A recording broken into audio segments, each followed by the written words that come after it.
जब भी कोई लड़की देखूं मेरा दिल दीवाना बोले ओले ओले ओले।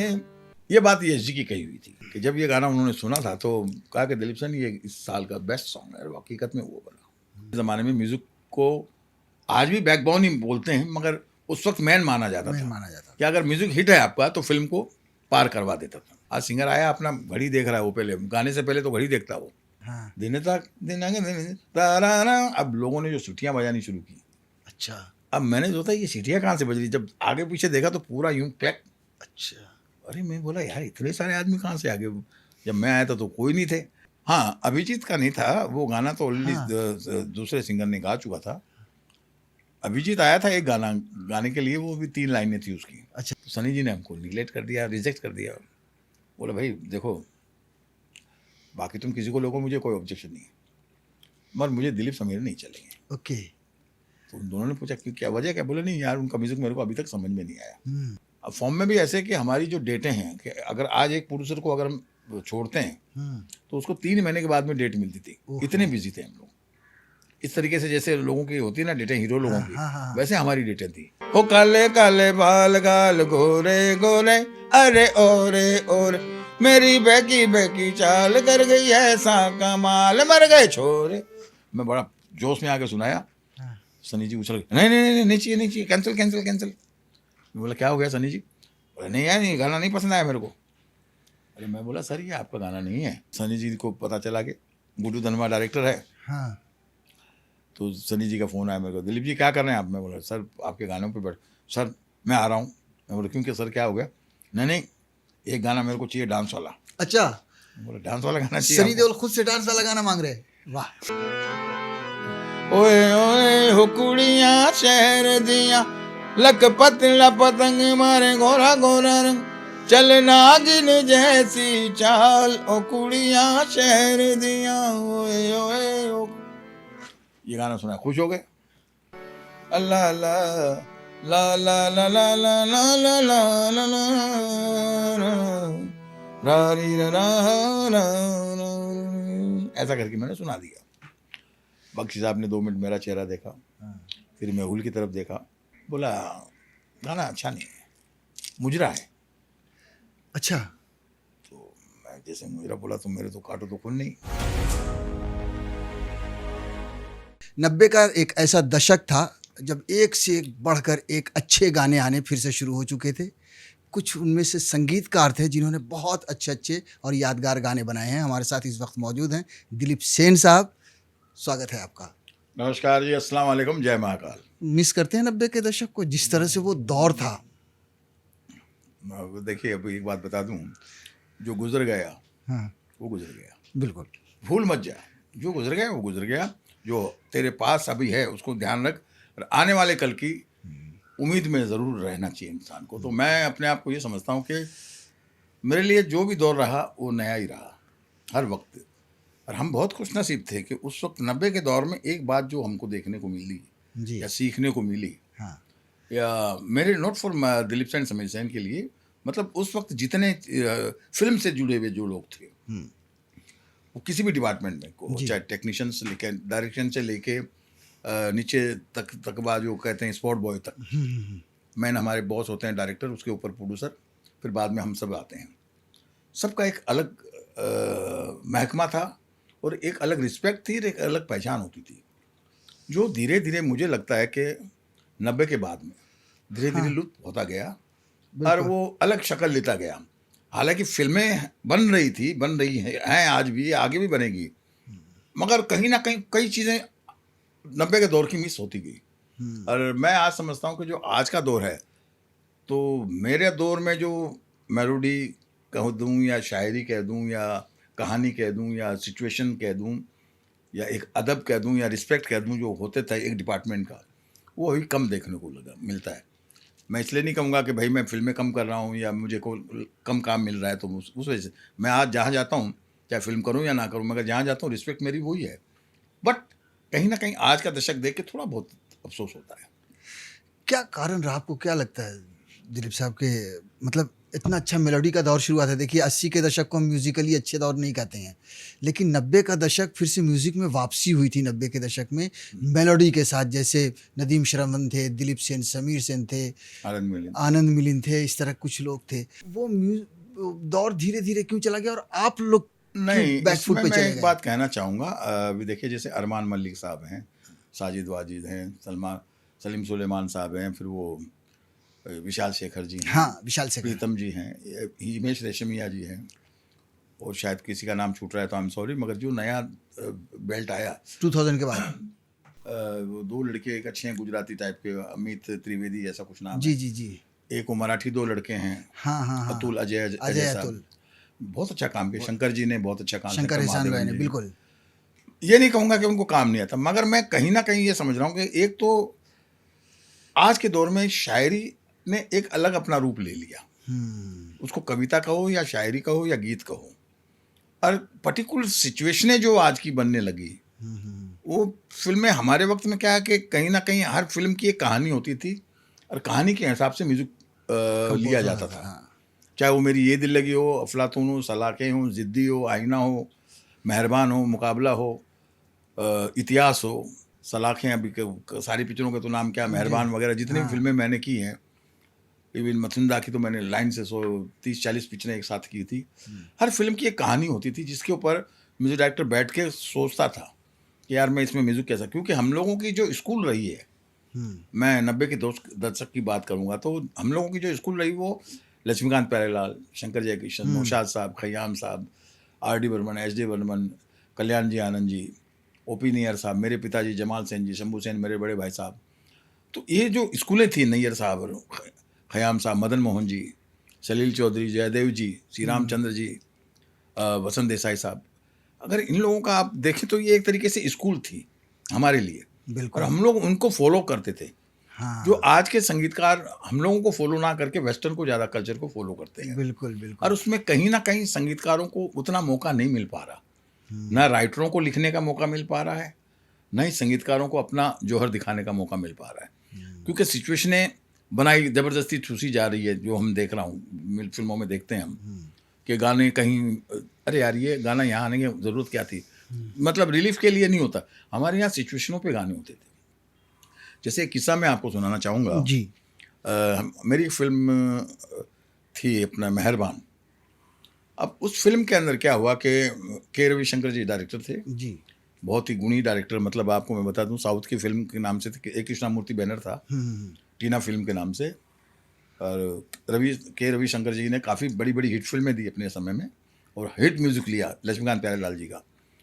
तो उनके साथ जब हम फिल्म कर रहे थे तो मिथुन की पिक्चर थी, मिथुन जी, आयशा जुल्का जी, और वो फिल्म हमारी थी गुलशन जी में के पास। अच्छा। और हाँ, एक बात और कहूँगा कि 90 के दशक में जो म्यूज़िक का जो दौर रहा या म्यूज़िक का जो दौर पनपा, उसमें गुलशन जी का भी काफ़ी बड़ा योगदान रहा। बिल्कुल। गुलशन जी ने अनुराधा जी का इसलिए कहूँगा, मैं नाम लूँगा, क्योंकि वो दोनों जो हैं, चाहे मैंने काम किया, चाहे नदीम श्रवण जी ने काम किया, चाहे आनंद मिलिंद जी ने काम किया, उनके यहाँ हमारे गानों पे मेहनत होती थी, हमारी राइटिंग पे मेहनत होती थी। समीर अंजान साहब इतने बड़े राइटर हैं, मगर उस वक्त वो भी हमारे जैसे ही नए नए थे, मगर मेहनत करने में चूकते नहीं थे।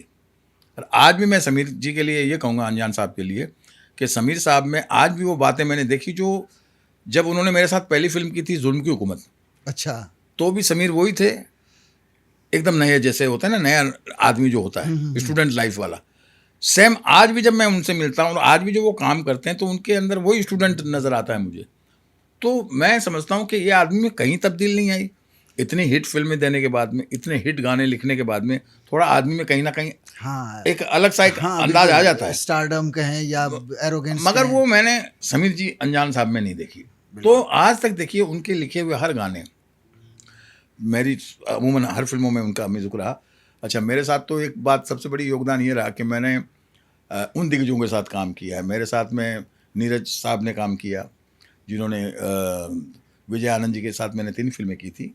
एक तो उनकी फिल्म थी होम प्रोडक्शन जाना ना दिल से दूर, बाकी 2 और दूसरी फिल्में थी जिसमें नीरज साहब के गाने थे। उसी में कैफी आजमी साहब का एक गाना था। अच्छा, वो मैं सुनाना चाहूँगा अगर जी आपको जी, बिल्कुल तो। बिल्कुल। तू चला जो अपनी तलाश में, तो कहाँ कहाँ से गुजर गया।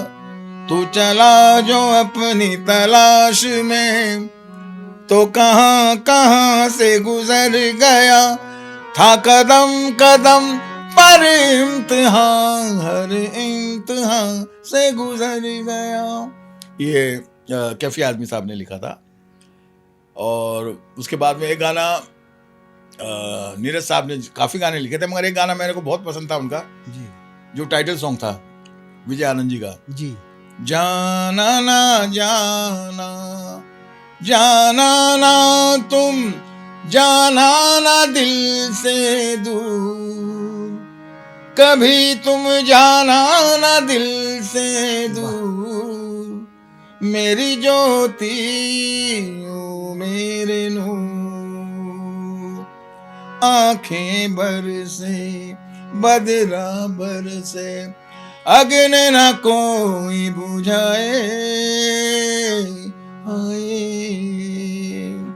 हम तो सबको गले लगाए, हमें न कोई अपनाए, आए दुनिया तेरी ऐसी बातें हमको नहीं मंजूर, जाना ना जाना। तो ऐसे ऐसे दिग्गजों के साथ काम करने का मौका मिला जो, और इस तरह के अल्फाज लिखे जाते थे। जी हाँ, जो शब्दों को, और खास करके यश चोपड़ा जी के साथ काम करने का मौका मिला, गुड्डू धनवा जी के साथ काम करने का मौका मिला, के रविशंकर जी के साथ काम करने का मौका मिला, इवन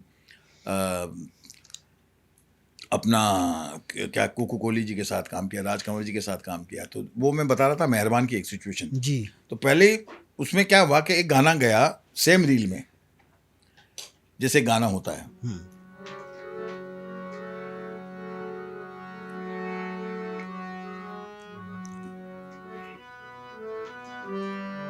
जैसे गाना था, बोल गोरी बोल जरा इतनी सी बात, चूड़ियां खनकती हैं क्यों सारी रात, क्यों ना होगी खन खन आधी रात को सजन, जब पकड़ेगा चूड़ी वाला हाथ रे, बैरी बलम मेरे पीछे पीछे दौड़े, पकड़े जो हाथ तो कलाई नहीं छोड़े। इस तरीके से गाना था जो लेडी संगीत में था। अब वो गाना नाइट में ख़त्म होता है, इन द मॉर्निंग में 2 सीन जाके उसके बाद एक गाना और शुरू होता है। तो रवि जी थोड़ा दोस्ताना हो गया था उनसे, तो मैंने किस रवि फिल्म जी की से बात कर रहे हैं? मेहरबान फिल्म, अच्छा, मेहरबान जी। जो सिचुएशन की बात कर रहा हाँ, हूँ कि हाँ। सिचुएशन कैसे होती थी जी जी जी। तो रवि जी ने, मैंने पूछा, रवि जी यहाँ गाना अभी डाल रहे हैं, अभी तो पहली रील में ही गाना चल रहा है, हाँ नाइट में गाना खत्म हुआ और इमीडिएटली 2 सीन के बाद में गाना पब्लिक होल्ड करेगी। बोला सर होल्ड करेगी तभी तो मैंने सिचुएशन रखी। मैं बोला सर ये जल्दी होता है गाना, क्योंकि उस वक्त क्या होता था कि एक गाने के ऊपर दूसरा गाना नहीं आना चाहिए, हाँ हल्का गैप होना चाहिए, थोड़ा रिलीफ मिलना चाहिए पब्लिक को कि वो गाने का थोड़ा लुत्फ लेवे। आप पता चला वो गाना खत्म हो गया, अभी तक ऑडियंस उस गाने के अंदर ही है हाँ। और सुबह हुई है तो अभी तक उनके जहन में वो गाना गूंज रहा है, मगर उसके बीच में आपने दूसरा गाना डाल दिया। तो उन्होंने बोला नहीं साहब मेरे को तो गाना चाहिए। तो अब हम फंस गए। मैं बोला यार अच्छा, उसमें उन्होंने एक शर्त ये भी रखी कि रोमांटिक गाना चाहिए मगर वो आजकल का नहीं चाहिए, अच्छा। जैसे होठों पे बस तेरा नाम है या और किसी तरह का। हाँ हाँ हाँ। एक सुलझा हुआ हस्बैंड वाइफ जो होती है, एक मैच्योर लवर्स की। अब मैं इतना समझ नहीं पाया उस, हम लोग भी नए नए थे तो हर चीज़ धीरे धीरे ऑब्जर्व करने लगे। जैसे आज अभी कोई भी बात कहता है हमसे तो इमीडिएटली हम पकड़ लेते हैं उस बात को। तो मैं बोला रवि जी मुझे एक बात बताइए, मैच्योर लवर में आप किस टाइप का गाना पसंद करेंगे? बोले किस टाइप का मतलब, आप म्यूजिक डायरेक्टर आप बनाइए। बोला नहीं सर कुछ आइडियाज़ वगैरह। तो बोले आइडियाज़ नहीं, मुझे तो एक रोमांटिक गाना चाहिए, लड़का लड़की हीरो हीरोइन गा रहे हैं, मिथुन चक्रवर्ती आशा जी गा रहे हैं, शादी के बाद उनका, शादीशुदा होने के बाद में एक जो मैच्योर लवर होता है। तो मैंने बोला अगर कोई पुरानी फिल्म का अगर गाना हो अच्छा। तो आप वो कौन सा गाना यहाँ आपको सूट लगता है? हाँ। तो उन्होंने वो गाना था, झिलमिल सितारों का आंगन होगा, रिमझिम बरसता सावन होगा। तो ये जीवन मृत्यु फिल्म का गाना था, धर्मेंद्र जी राखी जी पे पिक्चर ऐसा गाना। अपने समय का लक्ष्मी जी ने बहुत हिट म्यूजिक था उस बिल्कुल, पिक्चर का। बहुत हिट गाना था। तो मैंने कहा ठीक है। तो उस वक्त मेरे साथ मेरी राइटर बैठी थी रानी मलिक जी। अच्छा। तो रवि साहब बोले ठीक है आप लोग सोच लीजिए, हाँ, हाँ, एक हाँ। दो दिन में बना के मुझे बता दीजिएगा। मैं बोला ठीक है सर, सोचते हैं हम लोग। तो मैं रानी मलिक से मैं बोला देख भैया ऐसा है, साउथ वाले एक बार सिचुएशन बना ली तो बना ली और वो अपनी सिचुएशन को हिलाएंगे नहीं। तो मैं बोला गाना तो इनको चाहिए, और अब वो झिलमिल सितारे आ गया। तो मैं बोला देखो उन्होंने उसमें झिलमिल सितारे, आंगन, सावन, बादल, बिजली, ये सब शब्द चाहिए उनको। तो हमें कोई ना कोई इस तरीके की राइटिंग करो आप हाँ। जिसमें ये सब शब्द आए, फिर मैं कंपोज करता हूँ। तो रानी मलिक जी ने कहा कि दिलीप मेरे पास एक गाना है, मैंने एक मुखड़ा लिखा है, आप सुनो अगर कैसा लगता है आपको। मैं बोला सुनाइए आप। तो उन्होंने वो गाना मुझे मुखड़ा सुनाया, अगर आसमां तक मेरे हाथ जाते अच्छा। तो कदमों में तेरे सितारे बिछाते, कहीं दूर परियों की नगरी में चलकर मोहब्बत का एक आशियाना बनाते। मैं बोला ठीक है बढ़िया। मैं बोला ये है। तो रवि साहब मेरे ख्याल से मुश्किल से 7 बंगला क्रॉस किया होगा हमारे वर्षावाद से, जो हमारा सिटिंग रूम है। तो गाना वो ऐसा था, अगर आसमां तक मेरे हाथ जाते तो कदमों में तेरे सितारे बिछाते, अगर आसमां तक मेरे हाथ जाते तो कदमों में तेरे सितारे बिछाते, कहीं दूर परियों की नगरी में चलकर मोहब्बत का एक आशियाना बनाते, अगर आसमां तक मेरे हाथ जाते तो हम चांदनी से ये राहें सजाते, कहीं दूर परियों की नगरी में चलकर मोहब्बत का एक आशियाना बनाते, झिलमिल सितारों का आंगन होगा, रिमझिम बरसता। तो हमने क्या किया, ठाठ वही पकड़ा जिनको हम स्कूल मानते हैं, लक्ष्मीकांत प्यारेलाल जी का जी। अंग वो पकड़ा मैंने बोला इसी राग के अंदर कुछ करेंगे, क्योंकि उनको धुन एक जहन में बैठी हुई थी बिल्कुल। और शब्द भी बैठे हुए थे। तो आप यकीन मानिए मुश्किल से 7 बंगला क्रॉस ही किया होगा। तो मैंने रवि जी को, उस वक्त मोबाइल थे हमारे पास, तो मैंने फ़ोन कर दिया। बोला रवि जी कहाँ हो? बोले यहाँ हूँ। बोलो। बोला सर आ जाओ। तो आगे मैं बोला मुकड़ा सुनो, तो सुनते उन्होंने ओके कर दिया। तो उस वक्त हम लोगों को ये इतनी फैसिलिटी मिलती थी प्रोड्यूसरों की तरफ से। और मैं एक किस्सा और सुनाना चाहूँगा आपको। जी।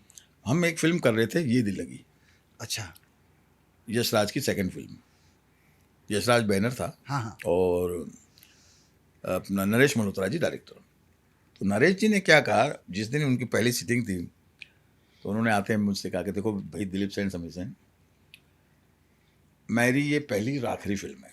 अच्छा। तो मैं हंसा उन पे, मैं बोला सर अभी तो शुरू ही नहीं हुए, पहली और आखिरी आपने बोल रहे।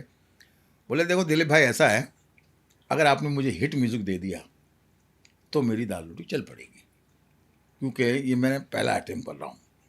तो मेरा सबसे बड़ा हथियार जो है वो म्यूज़िक है। और हमारे ज़माने में म्यूज़िक को आज भी बैकबोन ही बोलते हैं, मगर उस वक्त मैन माना जाता मेन था माना जाता कि अगर म्यूज़िक हिट है आपका तो फिल्म को पार करवा देता था। और जो अभी तक की जितनी भी आप फिल्में उठा के देखें, जितनी भी रोमांटिक फिल्में, मैंने प्यार किया या बेताब या लव स्टोरी, जितनी भी फिल्में आप उठाएंगे सब म्यूज़िकल हिट रही है। तो हम लोगों ने कोशिश की। तो आप यकीन मानिए हमको 9 महीने लगे गानों में। ये दिल 9 लगी। महीने तक ये दिल लगेगा हम लोगों ने गानों की सिचुएशन की, और एक एक सिचुएशन पे 3-3 2-2 गाने बना देते हम लोग। बाद में वो गाने दूसरी जगह यूज़ हो गए हम लोगों के। तो खैर इस तरीके से होता था, जो आज के वक्त में मुझे नहीं लगता कि आज के म्यूजिक डायरेक्टर को या डायरेक्टर को या राइटर को इतना समय होता होगा, क्योंकि आजकल बहुत चट मंगनी पट ब्याह वाला बात है। अरे नहीं यार गाना दो, हीरो की डेट मिल गई, फटाफट ये पिक्चर कंप्लीट करनी है। उस वक्त ऐसा नहीं हुआ करता। हम तो अभी आपके गानों पे बात करेंगे, ये दिल लगी पे भी बात करेंगे, लेकिन उससे पहले ये चीज़ जानना चाहेंगे, एक अजीब सा दौर आ गया ना, पता ही नहीं चलता एक फिल्म में 4-4 म्यूजिक डायरेक्टर हैं, गाने बना रहे हैं, किसी सिंगर की आवाज़ पहचान ही। अब आप 90 के दशक तक अगर आप देखिए तो कुमार शानू की आवाज़ दूर से पहचान लेते थे आप कि ये कुमार शानू है, ये शब्बीर कुमार है, ये मोहम्मद रफ़ी है, ये किशोर दा है, इस तरह से। अब किसी सिंगर का नाम भी नहीं पहचान में आता है। नहीं तो इसमें आप दोषी किसको, आज के संगीतकारों को देंगे या सिंगरों को देना चाहेंगे? अब ये आप बताइए मुझे। मैं नहीं, देखिए क्या हो गया कि जैसे मैं बताऊं आपको कि जब आप लोग ही कह रहे हैं कि 90 में सब हिट गाने दे रहे थे, चाहे मैं दूं या नदीम दे या जो भी कर रहे थे हाँ हम लोग, बिल्कुल। जितने भी काम करते थे, रहमान साहब हो या जो भी, हम लोग कोशिश करते थे कि भाई हमारे गाने लोगों तक पहुंचे, सुने और अपने घरों में सुने वो। बिल्कुल। ऐसा नहीं कि फिल्म देख के आने के बाद में भूल जाए। मगर आज क्या, जैसे मैं बता दूं कि आज एक ट्रेंड ऐसा हो गया है कि भाई वो स्टाइल का गाना चल रहा है तो सब वैसे ही है। हाँ अब सिंगरों की जो गायकी है, पहली बात तो मुझे, हमारे वक्त में हम लोग मुखड़ा अंतरा बनाते थे तो गैप होता था उसमें म्यूजिक का। हाँ। आजकल का क्या है कि राइटिंग कहीं से शुरू हुई, वो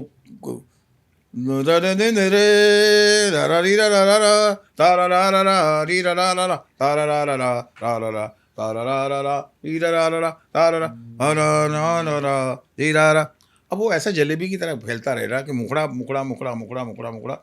अब उसमें पहचान में नहीं आता कि मुखड़ा कौन सा है कि अंतरा कब शुरू होगा। एक तो वो राइटिंग आ गई, और फिर उसी चीज़ को लोगों ने एक पैटर्न बना लिया एडॉप्ट करना शुरू कर दिया।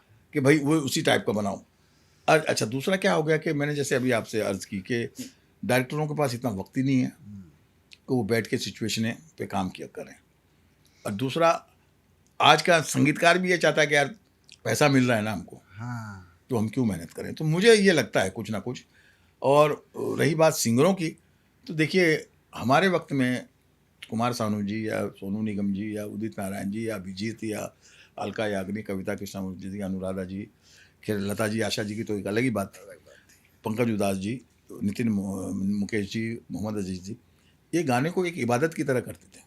और जब वो किसी का गाना गाने आते थे तो उस दिन वो सोचते थे कि हम उन्हीं के हैं। वो स्टूडियो में आके बैठते थे, गाना सुनते थे, गाना रियाज़ करते थे, फिर गाना रियाज़ करने के बाद में 2-4 बार सुनते थे। सुनने के बाद में जैसे हमने गाना याद करा दिया तो ऐसा नहीं कि सीधा माइक पे खड़े हो गए। आज सिंगर को क्या किया जाता है कि गाना सिखाना तो दूर की बात रही, खाली आया, हाँ जी आ गए। म्यूजिक डायरेक्टर भी ऑन द सेट नहीं होता आजकल, तो मैंने सुना है। अच्छा। उनके असिस्टेंट ही गाते हैं, सिंगर को बोलेंगे देखो ये गाना चल रहा है, ये ओरिजिनल इंग्लिश गाना है या जैसा भी है, ये ट्यून है, हाँ। बस यही गाना आपको। अब उसमें सिंगर क्या करता है कि फिर वो अपना एफर्ट लगाता है, अपनी स्टाइल लगाता है, अपनी स्टाइल से हमारे में ऐसा नहीं था। हमारे में अगर हरिहरन जी, चित्रा जी गा रहे हैं तो उनको हम बाकायदा एक जैसे स्टूडेंट होता है, जैसे एक बच्चा होता है, उस तरीके से प्यार से, दुलार से उनसे काम लेते थे। क्योंकि जब सिंगर कोई आता है तो हम लोग उस वक्त म्यूजिक डायरेक्टर नहीं बन जाते हैं, हम लोग हम उम्र के भी बन जाते हैं, कभी कभी हम बच्चे बन जाते थे। जैसे कुछ गाने हमारे ऐसे थे कि जिसमें समय काफ़ी लग जाता था, अच्छा। 2-3 घंटा लगता था सिंगर को। मगर उस वक्त हम लोग वो मतलब चिढ़ते नहीं थे या गुस्सा नहीं होते थे, बट मैंने नहीं, बहुत अच्छा हो रहा है, बहुत अच्छा, वेरी गुड, 2 मिनट चाय पियेंगे, ये करेंगे। तो उस तरीके से काम होता था, हंसी मजाक से काम होता था। एक दिन में हम एक ही गाना डब करते थे, या एक दिन में सिंगर भी कोशिश करता था कि एक दिन में एक ही गाना गाऊँ या 2 गा दूँ अगर बिजी हैं तो। मगर आज वैसा नहीं है। आज सिंगर आया, अपना घड़ी देख रहा है, वो पहले गाने से पहले तो घड़ी देखता वो, तो उसमें मेलोडी कहाँ आएगी, कहाँ वो धुनों में अंदर घुसेगा। बिल्कुल। आपके करियर का टर्निंग पॉइंट कौन सी फिल्म मानते हैं?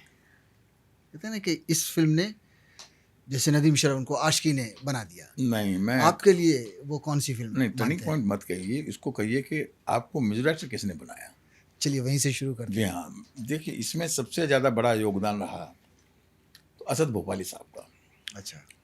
इसलिए मैंने कहा ना कि मैं बहुत नसीब वाला हूँ कि मैंने असद भोपाली साहब के साथ काम किया, आनंद बख्शी के साहब के साथ काम किया, माया गोविंद जी के साथ काम किया, जावेद अख्तर साहब के साथ किया, नवाब आरजू के साथ किया, अपना फैज़ अनवर साहब के साथ काम किया, रानी मलिक जी के साथ काम किया, समीर जी के साथ तो किया ही किया, और भी कई राइटर जो आए उनके साथ काम किया।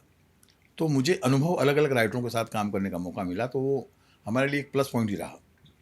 तो आपको मैं एक बात बताना चाहूँगा कि सुरमा भोपाली में जो ब्रेक हमको दिया जगदीप साहब ने, जी। वो हमारी पहली नींव थी, जो कि इंसान को उस ज़माने में संगीतकार बनना बहुत मुश्किल था। जिस वक्त हम लोगों ने एंट्री कर रहे थे, तो मेरे पार्टनर जो हैं, मेरे भतीजे समीर जी, जी। समीर सेन जी परकशन यानी इंस्ट्रूमेंट जो हैं, ढोलक और कोंगो बोंगो और तुम्बा, इसमें महारती हासिल थी उनको आज भी। जी। वो अपने आप के एक अनोखे उसके कलाकार हैं। और मैं चाचा हूँ इसलिए नहीं, या मेरा भतीजा इसलिए नहीं कह रहा हूँ उसकी तारीफ, उसका जोड़ा नहीं है। अच्छा। वो आज भी 70 साल की हम लोगों की एज हो गई, अभी 70 के पास पहुंच गए हम लोग, पर आज भी वो जब तबले पे, ढोलक पे या तुम्बा पे हाथ रखता है तो उसके हाथ का कोई पकड़ नहीं सकता उसको। जो आज भी उसके दाब गांठ है, जो क्योंकि सिटिंग में हम दोनों चाचा भतीजे ही बैठते थे, तो हम दोनों में 2 रिदम लेके हमारा काम पूरा हो जाता था। तो वो जो चीज़ें थी हमारी, तो वो जो चीज़ें हमारे को ब्लेसिंग दी, तो असद भोपाली साहब ने जो हमको ब्रेक दिया, दिलवाया। जगदीप साहब ने मुझे एक चीज़ सिखाई, क्योंकि हमारा शुरुआती दौर था और मैं जगदीप साहब का बहुत बड़ा आशिक। यूँ समझ लीजिए कि जिस फिल्म के पोस्टर पे खाली उनका नाम होता था अच्छा। कि जगदीप लिखा हुआ है, तो मैं घुस जाता था, क्योंकि मुझे लगता था फिल्म में कुछ ना कुछ हो, इंटरटेनमेंट है, चाहे कि कोई हीरो हीरोइन हो, मेरे को उससे कोई मतलब नहीं था, मगर जगदीप साहब का नाम दिखा दो और फिर उनके साथ फिल्म में करो। तो उस ज़माने में क्या था, जब हमने शुरुआत कैरियर की तो हमारे पास कोई फैसिलिटी थी नहीं। जगदीप साहब के पास में वो वॉकमैन हुआ करता था। वो क्या करते थे कि एक गाने की 5-5, 6-6 धुनें बना के उसमें टेप करते थे जगदीश साहब। जगदीप साहब। अच्छा, फिर क्या करते थे, फिर मुझे बोलते थे अच्छा वो पहली धुन को छठी धुन में मिलावें तो, या छठी धुन को फलानी धुन में मिलावें तो, इस तरीके से मेरा एग्ज़ाम लेते थे। तो वहाँ से मैंने सीखा कि एक मुखड़े पे कितनी धुनें बन सकती है। तो वो एक तरीके से फ़िल्मी जो गाइडलाइन दी मुझे, वो जगदीप साहब ने दी। और रही बात उसके बाद में हमको अंधेर गर्दी मिली, राज बब्बर की, अशोक त्यागी जी उसके डायरेक्टर थे, और जनेश दयाल साहब जो हैं कनाडा के थे, वो प्रोड्यूसर थे। राज बब्बर जी, किमी काटकर, शक्ति कपूर जी उसमें हीरोइन थे, कामरा रिजवी साहब उसमें हीरो थे, श्रीप्रदा जी हीरोइन थी। उसका भी म्यूज़िक हमारा है, मतलब उस ज़माने में हम नए होने के नाते हमारा म्यूज़िक पसंद किया गया था। उसके बाद हमारी तीसरी पिक्चर थी जुल्म की हुकूमत, जी। जो थी नडियाद वालों की, साजिद नडियाद वाला की पहली फिल्म थी। और हुआ यूँ कि जो टर्निंग पॉइंट अभी आपने बोला, मैं उसी पे आ रहा हूँ। जी। तो वहाँ यश जी आए थे, साजिद ने कहा कि यार इतना बड़ा अपन मुहूर्त गाना कर रहे हैं समीर, तो कोई बड़ा आदमी आके नारियल वगैरह अगर फोड़े तो उद्घाटन अच्छा। करता है तो हमारे लिए न्यूज़ अच्छी बनती है। उस ज़माने में क्या होता था, ये मोबाइल तो थे नहीं, हाँ। तो फोटोग्राफ होते थे, स्क्रीन हाँ, वगैरह हाँ। में छप जाएगी, इन्फॉर्मेशन वगैरह में तो एक नाम होगा कि भाई यश चोपड़ा आके उसका हाँ, मुहूर्त हाँ, किया हाँ। गाने का। तो यश जी आए, तो यश जी ने जब हम लोगों का गाना सुना, तो समीर उनके साथ ऑलरेडी काम कर रहे थे, क्योंकि समीर जी शिव हरी जी के असिस्टेंट थे यश राज में। तो सिलसिला और फासले, चांदनी वगैरह ये जो फिल्में थी, चांदनी उस वक्त कंप्लीट हो चुकी थी। तो यश जी एक वीडियो फिल्म बना रहे थे, आईना, जिसमें जैकी श्रॉफ जी, जूही चावला जी और हाँ, अमृता सिंह जी अमृता थे। सिंह थी, हाँ। तो यश जी ने समीर से बोला, यार ये काम कर समीर, तुम लोग अच्छा काम कर रहे हो, एक फिल्म मैं बना रहा हूँ, तुम लोग आओ सिटिंग करो, और वो हमारा डायरेक्टर है, उसको कन्विंस कर लो, अगर वो ओके करता है तो पिक्चर करते हैं हम लोग। उस वक्त वो वीडियो फिल्म थी। अच्छा। तो हम लोगों को तो खुशी हो गई, भाई यशराज में काम मिल रहा है, वो वीडियो फिल्म हो या कोई भजन हो या कुछ भी हो, मगर यश चोपड़ा ने हमको बुलाया है। हाँ, हाँ, हाँ। यश जी एक म्यूजिकल आदमी, शायर, शायर भी कमाल, उनके जो फिल्मों की राइटिंग होती थी, गानों बहुत की भी अच्छा सेंस था उनका म्यूजिक बहुत का। कमाल था। तो हम साहब कहे, वो भी किस्सा कमाल था हमारी ज़िंदगी का, जी। टर्निंग पॉइंट समझ लीजिए, हकीकत हाँ, में हाँ। वही थी। जी, जी। तो हमने जब पहली सिटिंग की तो उनको ठीक ठीक लगी, हाँ। ये भी गाने अच्छे हैं, ठीक है, अच्छा है, अपन एक और सिटिंग करते हैं। तो उन्होंने सोचा कुछ और गाने बना के लाएंगे, हाँ। मैं वही गाने वापिस सुना दिए उनको। तो यश जी को लगा कि ये हाँ। इतने ही कैपेबल हैं। अच्छा। अच्छा, मैं एक डांस मास्टर हूँ कथक का, अच्छा। तो मैं चेहरा भांप लेता हूँ हाँ। कि चेहरे के एक्सप्रेशन से मुझे पता चल जाता है हाँ। कि उसके दिल में क्या चल रहा क्या है। चल रहा है? जैसे वो ज्योतिष शास्त्र वाले होते हैं ना, हाँ, हाँ, तो हाँ। डांस मास्टर के नाते चेहरा भाप के मैं पढ़ लेता हूँ, हल्का सा महसूस कर लेता हूँ कि इनके जहन में क्या चल रहा है। तो मुझे लगा कि ये सिटिंग कैंसिल हुई है, तो इसका मतलब अब हम चांस फिल्म में कम। नहीं है। हाँ। ये ने बोला ठीक है समीर, बहुत बढ़िया रहा, अच्छा है, करते हैं, अपन लोग काम करेंगे नेक्स्ट पिक्चर में, हाँ। अभी चलते हैं, क्योंकि करते हैं, क्योंकि वीडियो फिल्म है ना, अब नेक्स्ट पिक्चर में अपने मिलेंगे। मैं ये जी को हाथ जोड़े, मैं बोला सर एक चांस और मुझे दीजिए। तो बोला देखो दिलीप जी, 2 सिटिंगें कर चुके हैं हम, और वो फीचर फिल्म नहीं, वीडियो फिल्म है, वो मुझे जल्दी कंप्लीट करके देनी है, तो उसमें हम लोग ज़्यादा समय नहीं बर्बाद लगा कर सकते हैं या हाँ। ख़राब कर सकते हैं या वेट नहीं कर सकते हम लोग, तो हम नेक्स्ट पिक्चर करेंगे ना। मैं बोला नहीं सर, मुझे एक मौका और दे दीजिए। तो बोला आपको कॉन्फिडेंस है, आप नेक्स्ट सिटिंग में हमको कन्विंस कर देंगे? बोला हाँ जी, हाँ बिल्कुल करूँगा। अच्छा, कब करना चाहती हूँ? बोला 2 दिन का टाइम दे दीजिए। बोला ठीक है। हम बाहर आए, सर मैंने बोला तुमने 2 दिन का टाइम दिया है, तो गाने तो तुम्हारे पास जो है वही सुनाओगे वापस। अब इतना बोलने का बढ़ चढ़ के क्या था, नेक्स्ट कर लेंगे अपन, देखते हैं ना, कोई ज़रूरी है, ठीक है ना, वीडियो फिल्म है ना यार। क्योंकि समीर सैन जब तक इंटरेस्टेड नहीं थे कि फिल्मों में म्यूजिक देवें, क्योंकि उनको लगता था कि हम लोग सक्सेस नहीं हो पाएंगे, और वाकई में उस वक्त हिले हुए थे हम लोग, क्योंकि कोई हमारा म्यूजिक, क्योंकि पिक्चरें रिलीज नहीं हुई थी प्रॉपर, कोई सुरमा भोपाली हुई थी, एवरेज गई, मतलब पिक्चर को लोगों ने पसंद किया, म्यूजिक को भी पसंद किया, मगर हमें उससे कोई काम नहीं ज़्यादा मिला। और जो अंधेरगर्दी या जुल्म की हुकूमत मिली वो एक सिफारिश से मिली हुई थी। अब ये एक बैनर ऐसा आया था कि जिसके अंदर हमको अगर मौका मिल जाता है तो हमारी एक पहचान बनती है। मैं बोला तो चल तो सही। फिर मैंने बोला यार यश जी की फिल्में कौन कौन सी? तो मेरे को बोला यार बेवकूफ़ आदमी हो, आप हर फिल्म तो देखते हो, आप आपने कौन सी उनकी फिल्में छोड़ी है? सब देखी है आपने। हाँ। तो मैंने बोला हाँ। तो पहले क्या होता था सर के फिल्में रिलीज होने से 3 महीने पहले म्यूजिक आ जाता म्यूजिक था। आता था हाँ। पहले ये सिस्टम था, शायद आज भी होगा, मगर आजकल तो मैं देख नहीं नहीं रहा अब हूँ। उतना दिन नहीं, पहले नहीं आता तो है। मैंने क्या किया कि उनकी पकड़ी पिक्चर सिलसिला और चांदनी, ओके। तो एक सिलसिला का गाना था, देखा एक ख्वाब तो ये सिलसिले हुए, दूर तक निगाहों में है गुल खिले हुए, ऐसे उनका चांदनी में था, तेरे मेरे होठों पे मीठे मीठे गीत मितवा। तो मैंने कहा यार ये पहाड़ी राग इनके, क्योंकि हम लोग संगीत टीचर रहे हैं तो हमको पता है। तो मैंने कहा कि ये कहीं ना कहीं यश जी पहाड़ी राग में पैदा हुए हैं। अच्छा।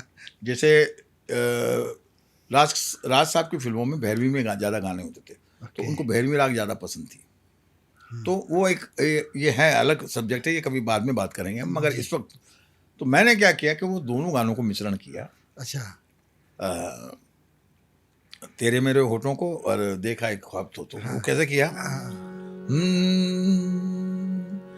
दिल ने दिल से क्या कहा, सुंदरा सुंदरा, दे रहा है क्या सदा, सुंदरा, मौसम बहारों का, अरे अरे अरे अरे दिल ने दिल से क्या कहा, सुंदरा सुंदरा, दे रहा है क्या सदा, सुंदरा, देखा एक ख्वाब तो ये सिलसिले हुए, तेरे मेरे हो। ये गाना हमने बना दिया। फिर ये गाना था, गोरिया रे मेरा दिल चुरा के ले जा, दिन दिन दिन दिन ना दिन ता दिन दिन। ये 2 गाने हम नए बना के गए। सेकंड डे गए। पहले तो हमने वही सुना है हमारे जो पुराने थे, जैसे वो मेरी सांसों में तुम। तो 3-4 गाने सुनने के बाद में यश जी अपनाई हूँ कर, अच्छा है। यश जी बोले दिलीप जी ये तो हम सुन चुके हैं गाने, आगे। बोला आप सुनिए सर ये गाना। मैंने पहला गाना सुना, दिल ने दिल से क्या कहा, सुंदरा सुंदरा, दे रहा है क्या सदा, सुंदरा, मौसम बहारों का, अरे अरे अरे। जैसे सुना तो उनके चेहरे पर जरा चमक, good good very good very good ma'am very good. Honey ji बैठी थी, बोली वेरी गुड दीपक, ये गाना लगा मुझे। बोला नहीं सर एक और है मेरे पास। अच्छा। बोला अच्छा और भी है? तो फिर मैंने मुझे गोरिया रे मेरा दिल चुरा के ले जा, तक दिन दिन दिन ना दिन तक दिन दिन। सर आप यकीन मानिए ये दोनों गाने सुनते ही वो उछल पड़े। अच्छा। और जो गाने उन्होंने पहले सुन चुके थे, जो रिजेक्ट कर चुके थे, वो भी ओके हो गए। बोले वो भी दे दो इसमें, 2 ये हो गए तो 4 गाने हो गए। एक गाना बना लो शादी का, अच्छा। वो मेरी बन्नों की आएगी बारात। साहब वहाँ से हमारा कैरियर शुरू हुआ। 3 या 4 जनवरी 90 के दशक में मेरी वाइफ आई थी। उस वक्त एक हेडलाइन छपती है नव भारत में, बैक पेज पे हमारा तो कोई नाम नहीं था, तो हमारी तो फोटो में देवे कौन। अच्छा। तो यश चोपड़ा की नई खोज, चांदनी के बाद यश चोपड़ा की नई खोज, दिलीप सेन, समीर सेन। बड़ी तो बात। चांदनी का एक फोटो श्रीदेवी जी का, बाकी उसमें हमारे विषय में लिखा हुआ कि भाई ये जमाल सेन के बेटे, शंभू सेन के बेटे समीर सेन, और ये पोते पोते ऐसे करके हमारा पूरा। हम तो दीवाने हो गए कि भाई हाफ पेज का नव भारत में छपा। वहाँ से सर हम लोगों की टर्निंग पॉइंट शुरू हुई। पहली पिक्चर जब मैं, और एक खास और बताता हूँ, बाहर टाकिस था शायद इधर अंधेरी में, उसमें फिल्म देखने गया। दोपहर का शो होगा 3-1 बजे का। अच्छा। तो मेरे दोस्त ने बोला यार तेरी फिल्म लगी है आई ना, चल बाहर में अपन चलते हैं। तो हम गए तो कोई टिकट खिड़की एकदम खाली पड़ी हुई, कोई दिखी आदमी नहीं दिख रहा।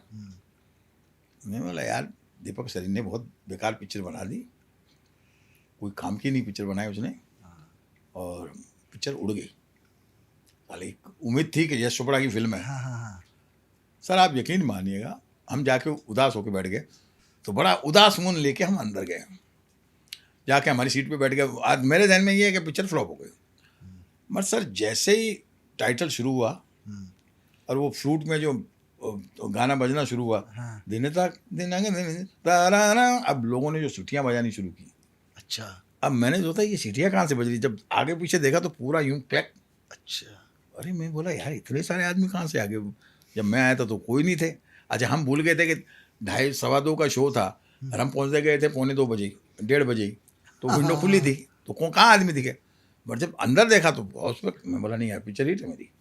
मैं बाहर आया, आते ही सीधा मैं बोला भाई जा वे तुम अभी तेरे घाट, सीधा दीपक सरीन जी के यहाँ गया। बोला दीपक जी मुबारक हो पिक्चर हिट है। बोले क्या तेरे को कैसे मालूम दिलीप। मैं बोला बस जिस गानों पे लोग सीटियाँ मारे और पैसे फेंके तो समझो हिट है। और साहब वाकई में गोरिया रे गोरिया जो चला हम लोगों का गाना, वहाँ से हम लोगों को एक पहचान मिलनी शुरू हो गई। नेक्स्ट पिक्चर उन्होंने शुरू कर दी, ये दिल लगी। तो यश जी ने जब नेक्स्ट पिक्चर शुरू की, नरेश जी के साथ हुई हमारी। मगर जो एकदम जो दिलीप सेन समीर सेन बने, सबसे वो कौन सा प्लेन होता है जो कॉन्कॉर्ड फ्लाइट होता है कि जो एकदम फट से चढ़ता है ऊपर, जंबो जेट जैसा ऊपर, कॉन्कॉर्ड फ्लाइट जो सबसे बड़ी फ्लाइट होती है जी। जैसे ही हमारा ये गाना आया ओले ओले ओले ओले, और ये दिल लगी, सर आप यकीन मानेंगे जैसे कि अमजद खान साहब ने शोले में रातों रात स्टार बन गए थे, ये ओले ओले ने हम लोगों को आज तक स्टार बना रखा है। आज भी हम कहीं जाते हैं, पर्टिकुलर मैं अपनी बात कहूँगा, तो जैसे अभी दिलीप सेन समीर सेन, अभी जल्दी से किसी को नाम याद नहीं, यंग जनरेशन को क्या मालूम। यंग जनरेशन जो लोग 2000 में पैदा हुए हैं, या 2002 में पैदा हुए हैं, या 2003 में पैदा हुए हैं, बिल्कुल, तो जो यंग जनरेशन है उनको दिलीप सेन समीर सेन से कोई लेना देना नहीं। उनको तो 2000 के बाद का म्यूजिक का मालूम है, गाने से लेना देना है। नहीं सुनिए तो सही। तो मैं जब कोई चीज़ काम करने जाता हूँ, सर मैं दिलीप सेन म्यूजिक डायरेक्टर, अच्छा अच्छा ठीक है। बोला पहचाना, बोला नहीं सर। मैं बोला ओले ओले गाना सुना है, बोला ओले ओले जब भी कोई लड़की, हाँ हाँ सुना है सर। मैं बोला मैं वो, अरे अच्छा आप वो हैं। तो जो काम नहीं होता वो फट से हो जाता है मेरा। तो मैं ये कहूँगा कि ये बात यश जी की कही हुई थी। अच्छा, कि जब ये गाना उन्होंने सुना था तो कहा कि दिलीप सेन ये इस साल का बेस्ट सॉन्ग है, और हकीकत में वो बना, और इसकी कहानी भी कमाल है। ये गाना हम सुना ही नहीं देते। अच्छा, क्योंकि क्या इसकी जगह पे हमने बनाया था गाना,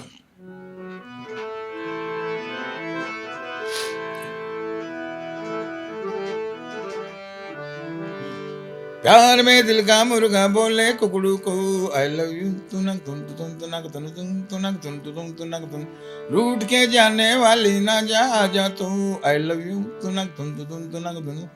फिर एक था दिल तेरा है दीवाना अय्यो अय्यो, माना ये मैंने माना अय्यो अय्यो, तू हंसी मैं जवां होश मुझको है कहाँ, आना जी होश में आना अय्यो अय्यो अय्यो। फिर लास्ट गाना थे जब भी कोई लड़की देखूं मेरा दिल दीवाना बोले ओले ओले ओले। तो नरेश जी ने ये गाना ओके करके रखा हुआ, ओले ओले। ओले ओले। अच्छा, मैं जब भी जाऊँ यश जी के पास तो ये गाना, क्योंकि उन्होंने सारे गाने हमारे, उनकी एक स्टाइल थी यश जी की कि जब वो फिल्म करते थे, जैसे हम मेरे साथ दोनों फिल्में की, तो आईना में पहले गाने सारे कंपोज कर लिए, सारी राइटिंग कंपोज हो गई, म्यूजिक तक उन्होंने सुन लिया कि अच्छा यहाँ ये बजेगा, यहाँ ये बजेगा, अब जाओ रिकॉर्डिंग। सेम चीज़ इसमें, बाकी सारे गाने हमारे फाइनल हो गए और ये गाना हम सुना नहीं रहे। मैं बोला यार ओले ओले, क्योंकि उनकी जो राइटिंग, सिलसिला की राइटिंग, कभी कभी की राइटिंग, और ये जो राइटिंग देखो, तो मैंने बोला ये ओले ओले को बोलेंगे, जब भी कोई लड़की देखूं ओले ओले, वो सीधा ये पूछेंगे ओले क्या है। तो परेशान हो गए हम। नहीं, यश जी ने सुनाना ही नहीं। ये क्या अच्छा, नरेश जी की क्या एक आदत थी कि वो अक्सर अपनी सिटिंग में अपने पूरे स्टाफ को लेके बैठते थे, जितने टेक्नीशियंस हैं उनके, कैमरामैन, असिस्टेंट होते थे, और भी कुछ लोग जो होते थे, कुछ अड़ोस पड़ोस के भी ले आते थे कि यार इनको भी सुनाऊं गाने, मैंने ये पसंद किए, उनको पसंद आ रहे हैं कि नहीं आ रहे हैं। तो उसमें एक लड़की आई थी जो ड्रेस डिज़ाइनर थी उस पिक्चर की, बच्ची थी, उस पता, बच्ची मतलब हमारी तो बेटी जैसी थी, वो 20-22 साल की होगी। तो उसने यश जी से बोल दिया कि अंकल इनकी पास एक ओले करके गाना है कोई। अच्छा। तो यश जी ने बोला यार तानसेन, हाँ। कोई ओले गाना है तुम्हारे पास? में बोला सर वो है, मगर वो आपकी स्कूल का नहीं है। बोले मेरी कौन सी स्कूल होती है? मैं बोला नहीं सर, आपने जो म्यूजिक लिया है, या हमने जो अभी तक आपके साथ आईना में, या अभी तक जो आपने गाने सेलेक्ट किए हैं, उस लेवल का नहीं है, वो थोड़ा सा चिचोरा है। अच्छा। क्योंकि सिचुएशन हमारे साथ भी सबसे बड़ी विडम्बना ये थी कि यश जी ने सिचुएशन सुनाते वक्त जो पहला वर्ड ये यूज़ किया कि देखो बड़े घर का बिगड़ा हुआ लड़का है, प्ले बॉय है, ओके। करोड़पति घर का। अब हम सोचे यार बिगड़ा हुआ करोड़पति का अलग तरीके से बिगड़ता है क्या? झोपड़पति का तो समझ में आ जाता है कि बिगड़ा हुआ है, वो रोड छाप है, कि लुक्खा है, लुच्चा है, जो भी कह दें। अरबोपति का लड़का कैसे प्ले बॉय बनेगा, वो क्या गाएगा? तो हम लोगों से गाना भी नहीं बन रहा था ये। तो इसका भी एक किस्सा है ओले ओले का भी, कि जब हम निकल रहे थे उस वहाँ से, तो हमारे पास एक पुरानी वैन थी। अच्छा। तो ये जो बरसात का जैसे अभी सीजन है, हाँ। तो हम यजी के यहाँ से निकले, तो हमारी पुरानी वैन थी, सेकेंड हैंड ही खरीदी थी, उसको 15-10-11,000 में खरीदी थी। वो इसलिए कि भाई रिक्शे के बजाय तो अच्छी थी। हम निकले यजी के घर से, अमिताभ जी के घर से आने तक भड़बड़ करके बरसात होने लगी। पहले झिम झिम झिम झिम थी। तो मैंने बोला यार समय नहीं लग रहा तेरे को, ओले गिर रहे हैं। बोले ओले गिर रहे हैं? ओले तो दिख नहीं रहे सामने। बोले यार चाचा एक काम कर दिलीप, ओले शब्द को यूज़ करें तो। मैं बोले इसको कहाँ यूज़ करें? बोले गाने में यूज़ करें। बोले कैसे? बोले ओले ओले। अच्छा। बोला कर तो सकते हैं, मगर इसको निभाएंगे कैसे? तो फिर हम लोग घर पहुंच के समीर जी को फ़ोन किया।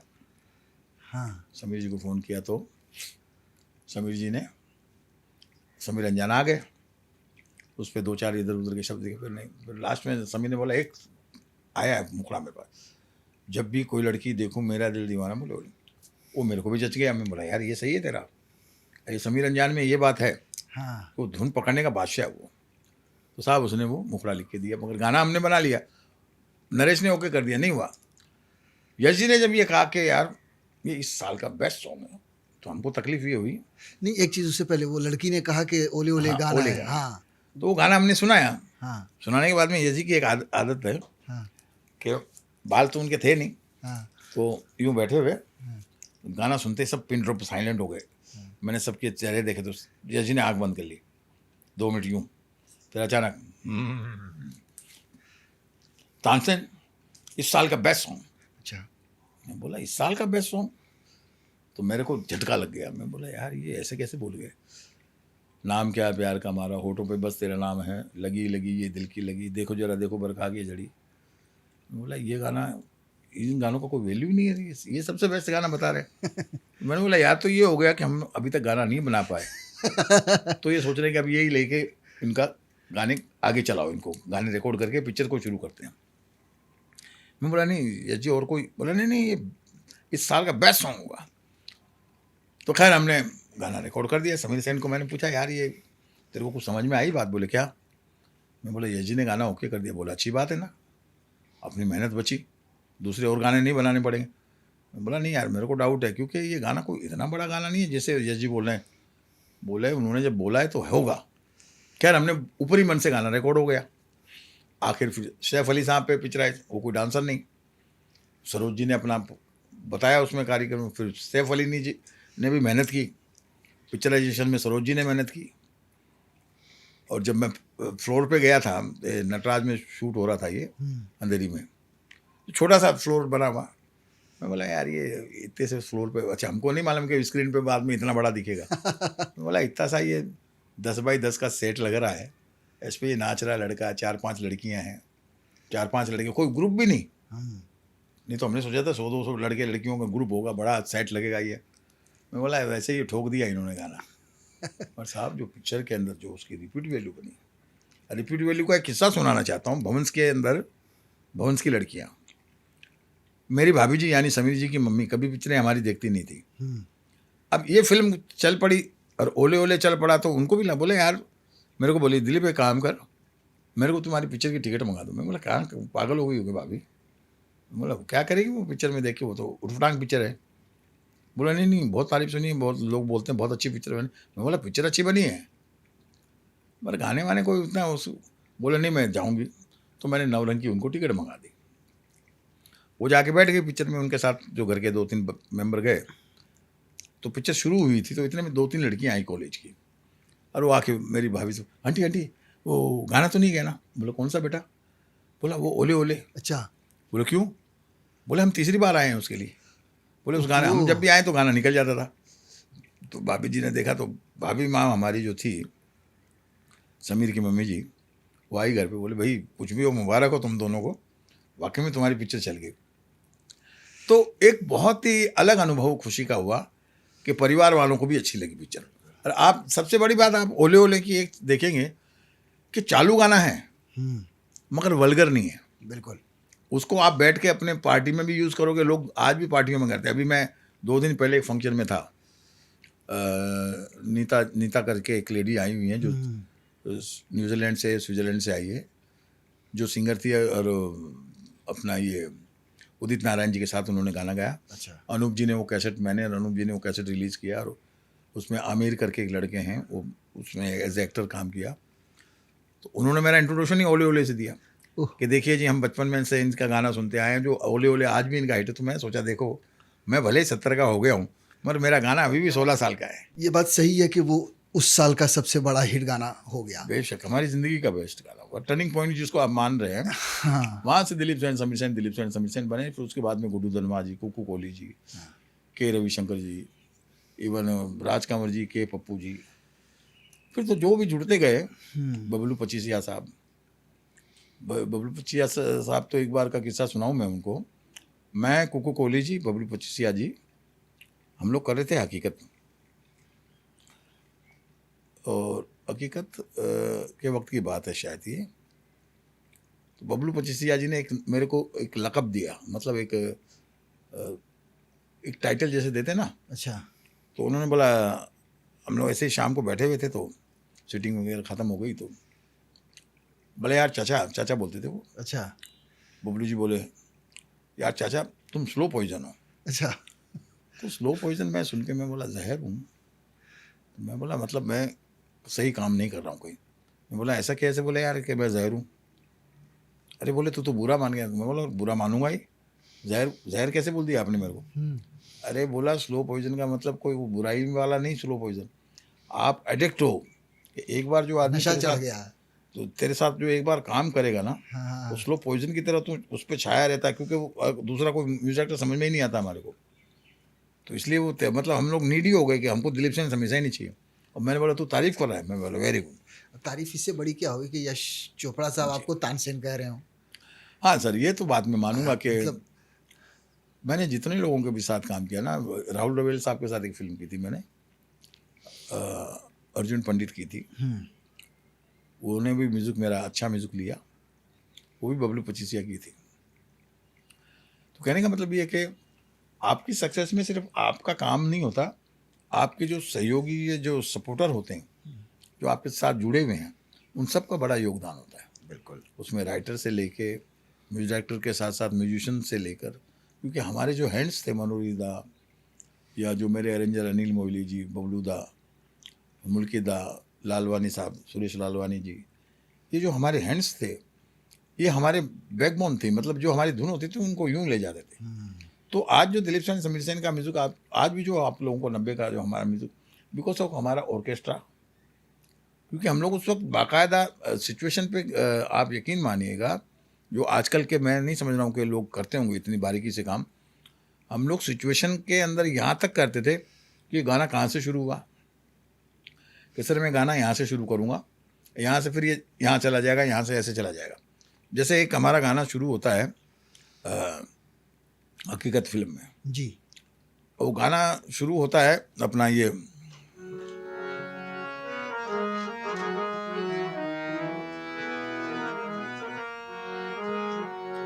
अब वो शुरू होता है गैरेज से, हम्म, तब्बू आती है अजय देवगन के पास। हम्म, अरुणा ईरानी बोलती है भाई तेरा मर्द है तो उसको कहीं ले जा, गाना वाना गा।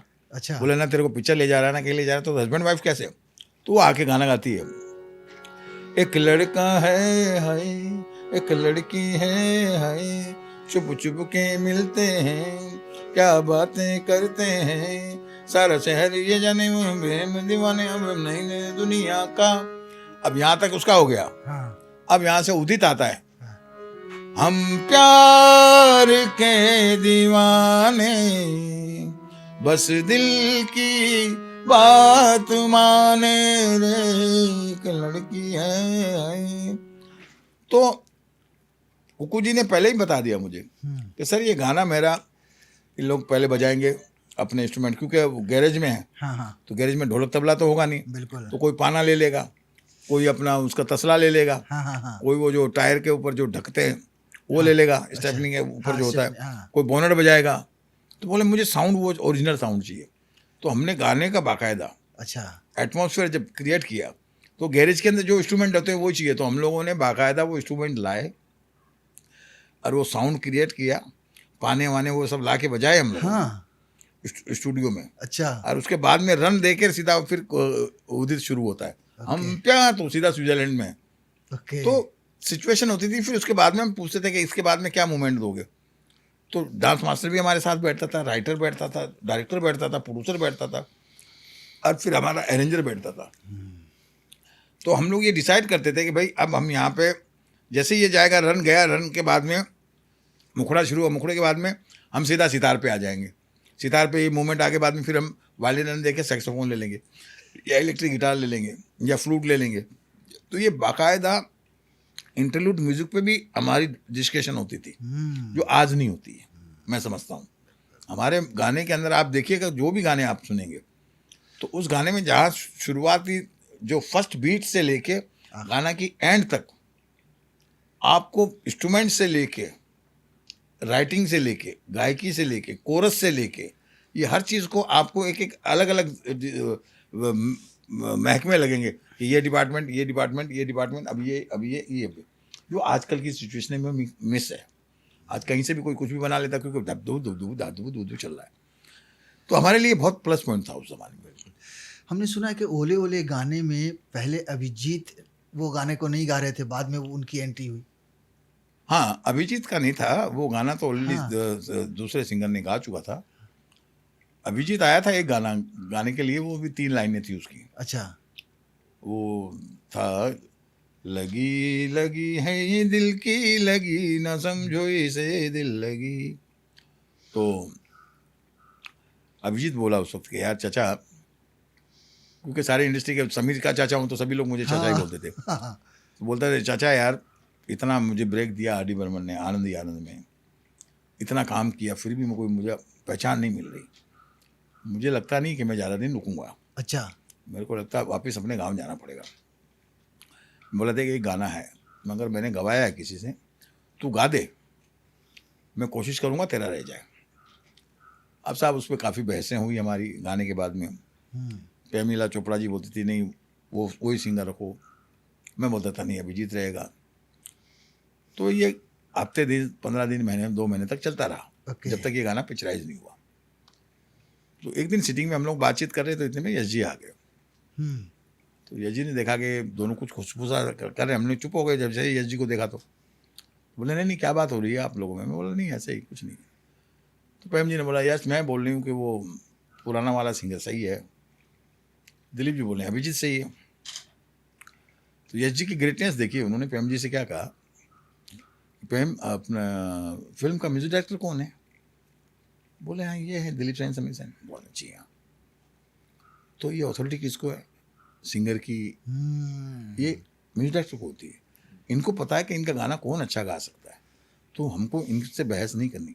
इनको अगर अभिजीत सही है तो अभिजीत ही रखो, दिलीप जी अभिजीत की रखो। तो इस तरीके से वो अभिजीत रह गया। तो कौन थे वो पुराने सिंगर, नाम लेते हैं या? नहीं, क्या लाने वो। अच्छा। देखो, वो भी अपना छोटा बेटे की तरह है, भाई की तरह है। अच्छा। और बाद में उसने गिल्टी भी फील की कि भाई मेरी गलती की वजह से। मैंने उसको बोला भी अच्छा। कि तुझे ये गाना मैंने इसलिए नहीं दिया हाँ। क्योंकि आपने एक ऐसी हरकत हमारे साथ कर। क्या होता है जब क्योंकि उसने ऐसे वक्त में हमारे साथ स्ट्रगल के वक्त में हमारे साथ हरकत की। वो उस वक्त टॉप में, अच्छा। वो सिंगर उस वक्त टॉप में था। ओके। अब आप टॉप में, तो इसका मतलब ये थोड़ी है कि आप सामने वाले को एकदम उल्लू समझे। जैसे आज अभी हमने चले हैं, तो हमने हमारे कभी भी टॉप के समय में भी हमने कभी नए राइटर को या नए सिंगर को या नए हीरो हीरोइन को ये सोच के नहीं किया कि नहीं यार नए चलो। नहीं, हम जो काम कर रहे हैं वो इबादत है हमारी। बिल्कुल और जो हमारे साथ जुड़े हुए वो एक हमारा परिवार है। बिल्कुल। तो हम लोग उस तरीके से चलते थे। तो वो एक किस्सा बन के रहेगी बात। और बाद में उसने भी गिल्टी फील की, मैंने भी बोला कोई बात नहीं यार दूसरा देखें। बाद में उस सिंगर ने बाद में बहुत सी पिक्चरों में मेरे गाना गाया। ओके। मगर वो ओले ओले वाली बात दोबारा नहीं हो पाई। बिल्कुल। उसके बाद भी आपने सनी देओल जैसे हीमैन कहें, एक्शन हीरो के 90 के दशक के सबसे बड़े एक्शन हीरो करीब करीब वही थे, उनके साथ आपने 2-3 फिल्में मेरे ख्याल में सलाखें, जंजीर, सलाखें, अर्जुन पंडित, जिद्दी। जिद्दी, सॉरी जंजीर की निकल गया, जिद्दी। नहीं हुआ यूं कि जब फिल्म बन रही थी जिद्दी, अच्छा। तो मैंने बताया ना बबलू 25 जी बोल रहे थे कि तुम स्लो पॉइजन हो।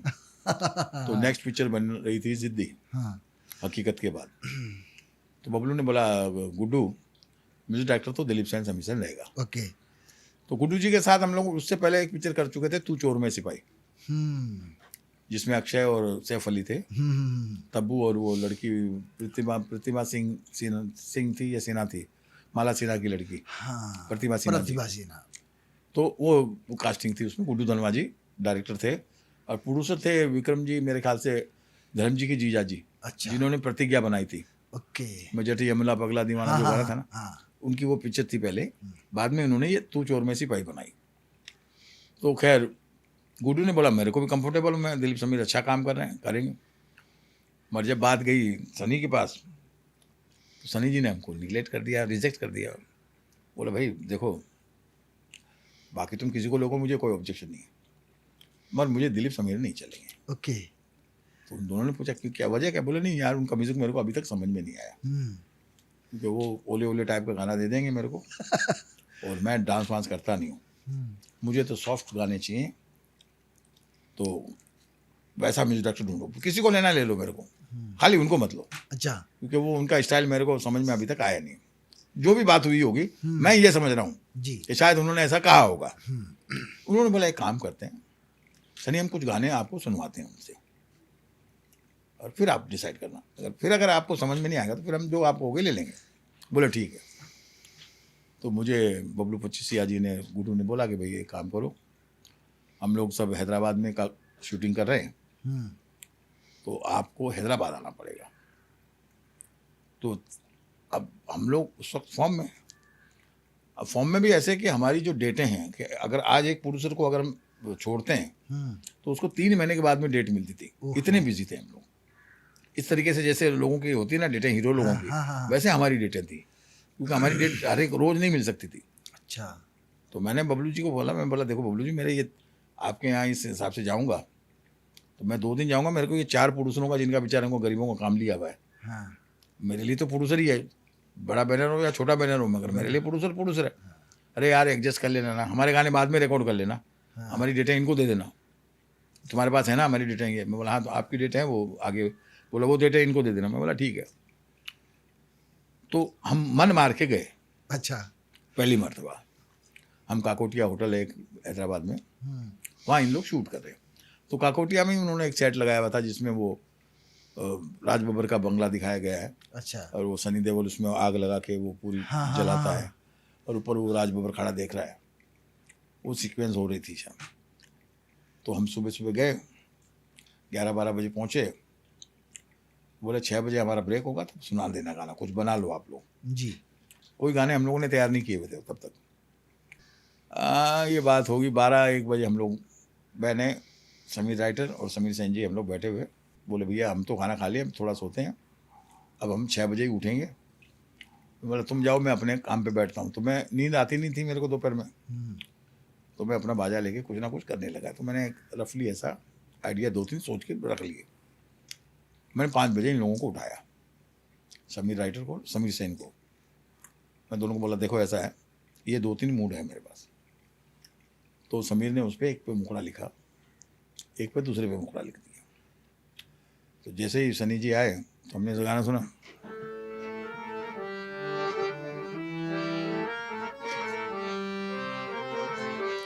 ओ काले काले बाल गाल गोरे गोरे, अरे ओरे ओरे, मेरी बेकी बेकी चाल कर गई ऐसा कमाल, मर गए छोरे। मैं बड़ा जोश में आके सुनाया। सनी जी उछल गए, नहीं नहीं नहीं नहीं चाहिए, नहीं चाहिए, कैंसिल कैंसिल कैंसिल। मैं बोला क्या हो गया सनी जी? बोला नहीं यार, ये गाना नहीं पसंद आया मेरे को। अरे मैं बोला सर ये आपका गाना नहीं है। तो किसका है ये गाना? इस फिल्म का नहीं है क्या? बोला इस फिल्म का है, मगर ये रवीना का इंट्रोडक्शन सॉन्ग है, वो बार में गा रही है, तो उसका गाना है, आपका गाना दूसरा। बोला मेरा कौन सा है? तो मैंने उनका,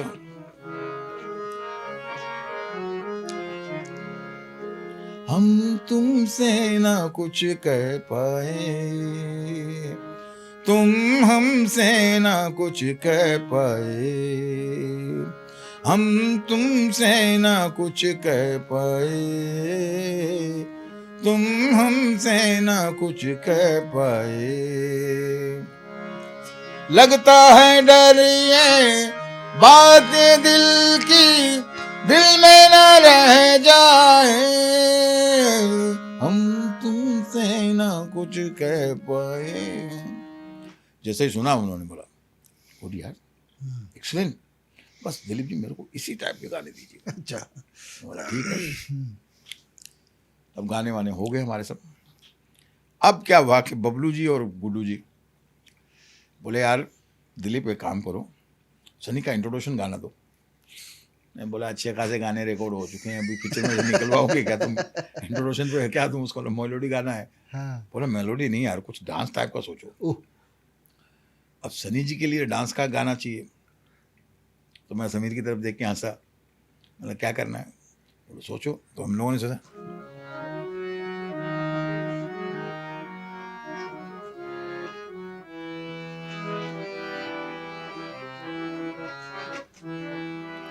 मेरा दिल ले गई ओए कमो किधर, मैं ढूंढूं इसको इधर उधर, यारो जाओ ढूंढ के लाओ, यारो जाओ, अरे यारो जाओ ढूंढ के लाओ, यारो जाओ ढूंढ के लाओ, मेरा दिल ले गई ओए कमो किधर। साहब ये गाना रिकॉर्ड हो गया, पिक्चर का मेरिट प्रिंट निकल चुका है। ओके। सेंसर होके, क्योंकि सेंसर के बाद में मेरिट प्रिंट निकलता है, खाली एक गाना बचा हुआ। उन्होंने बोला ये गाना रिकॉर्ड करके, पिक्चराइज करके, सेंसर करा के रिलीज के वक्त डाल देंगे। अब सनी जी ने गाना सुना, बोला अच्छा है, कर लूँगा मैं। ओके। अब गलती से इसका डांस मास्टर कोई और था। अब वो डांस मास्टर इतना खपती कि वो जो मोमेंट सेट कर दे वो चेंज नहीं करें।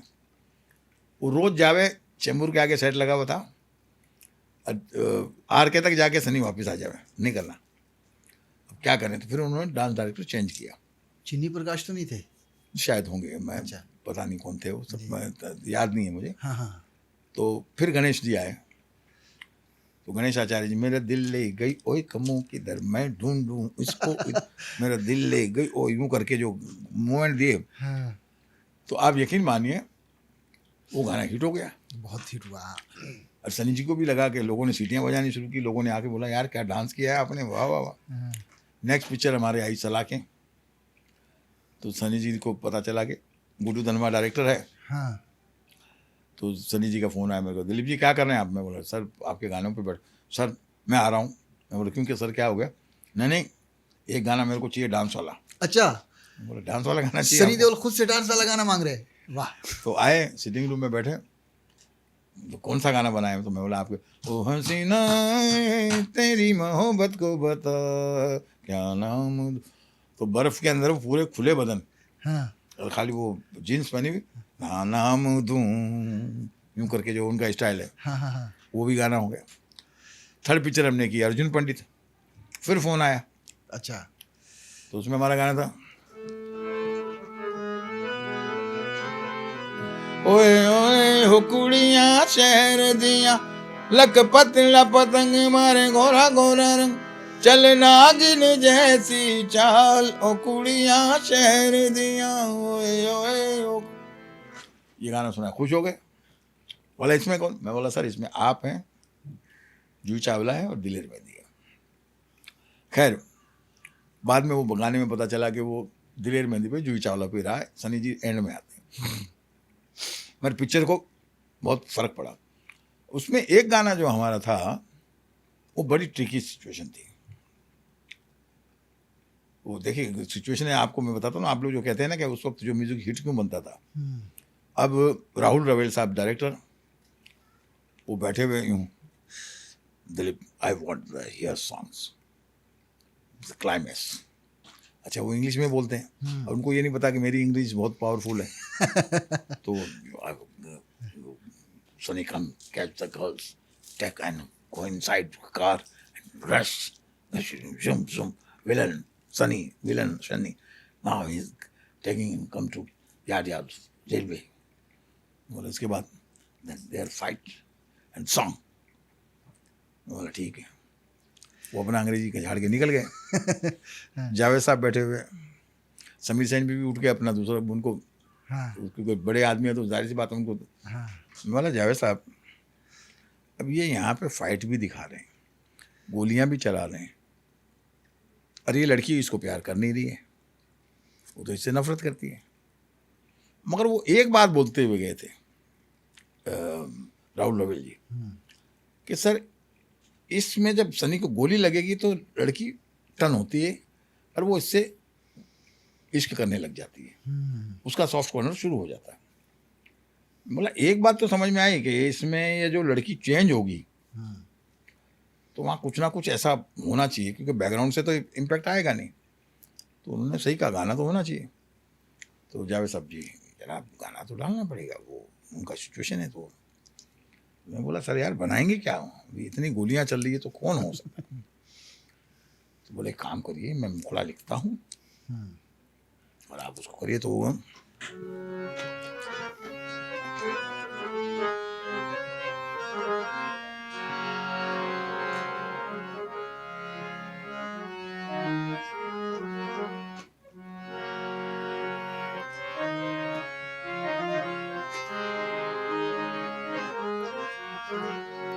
हर कदम पर कोई कातिल है, कहाँ जाए कोई।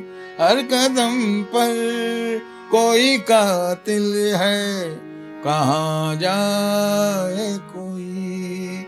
जिंदा रहना जिंदा रहना बड़ा मुश्किल है, कहाँ जाए कोई। हर कदम पर कोई कातिल है, कहाँ जाए कोई। दो घड़ी जीने की देरा है ना मेरा। तो कंपोजिशन जब मैंने की और जो जावेद साहब ने लिखा, अब हम फंसे सिंगर कौन चाहिए।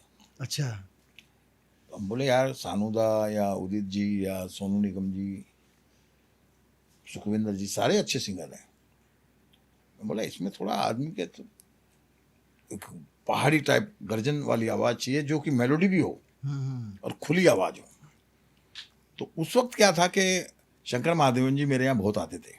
अच्छा, हर दूसरी तीसरी फिल्म में वो कुछ ना कुछ अलाप देने या सरगम देने।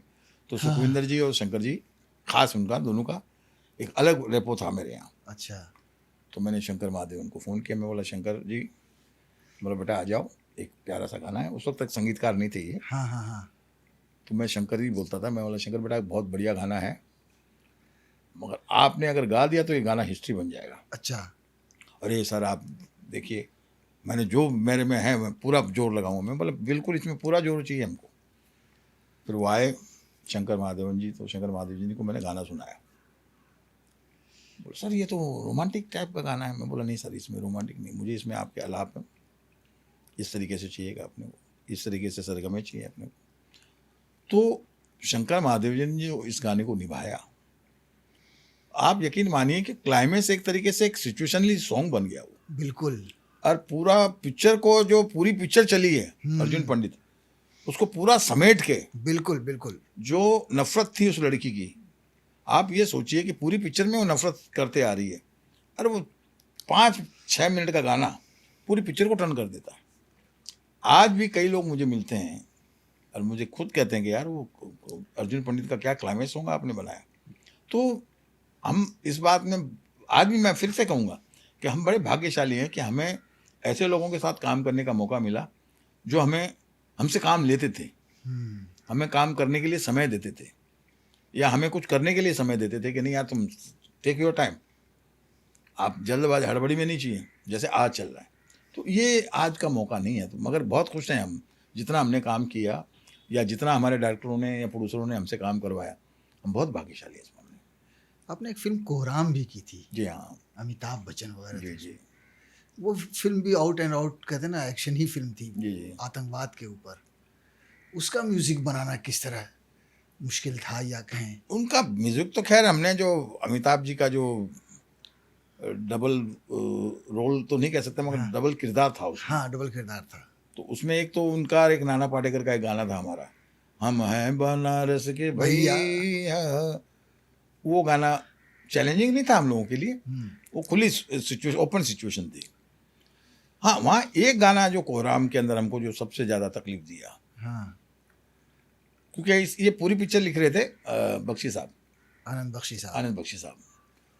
तो कोहराम पिक्चर का जब उन्होंने गाना लिखना शुरू किया तो पहला, दूसरा, तीसरा, चौथा गाना तक हो गया, ये सिचुएशन फंसी।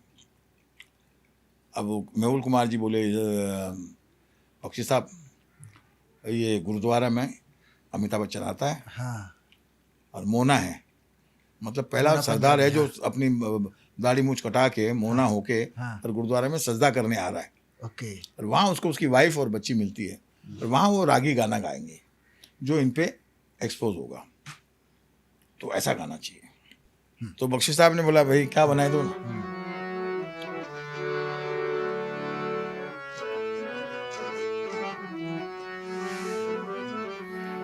अल्लाह अल्लाह ला ला ला ला ला ला ला ला ला ला रा री रा रा रा रा, ऐसा करके मैंने सुना दिया।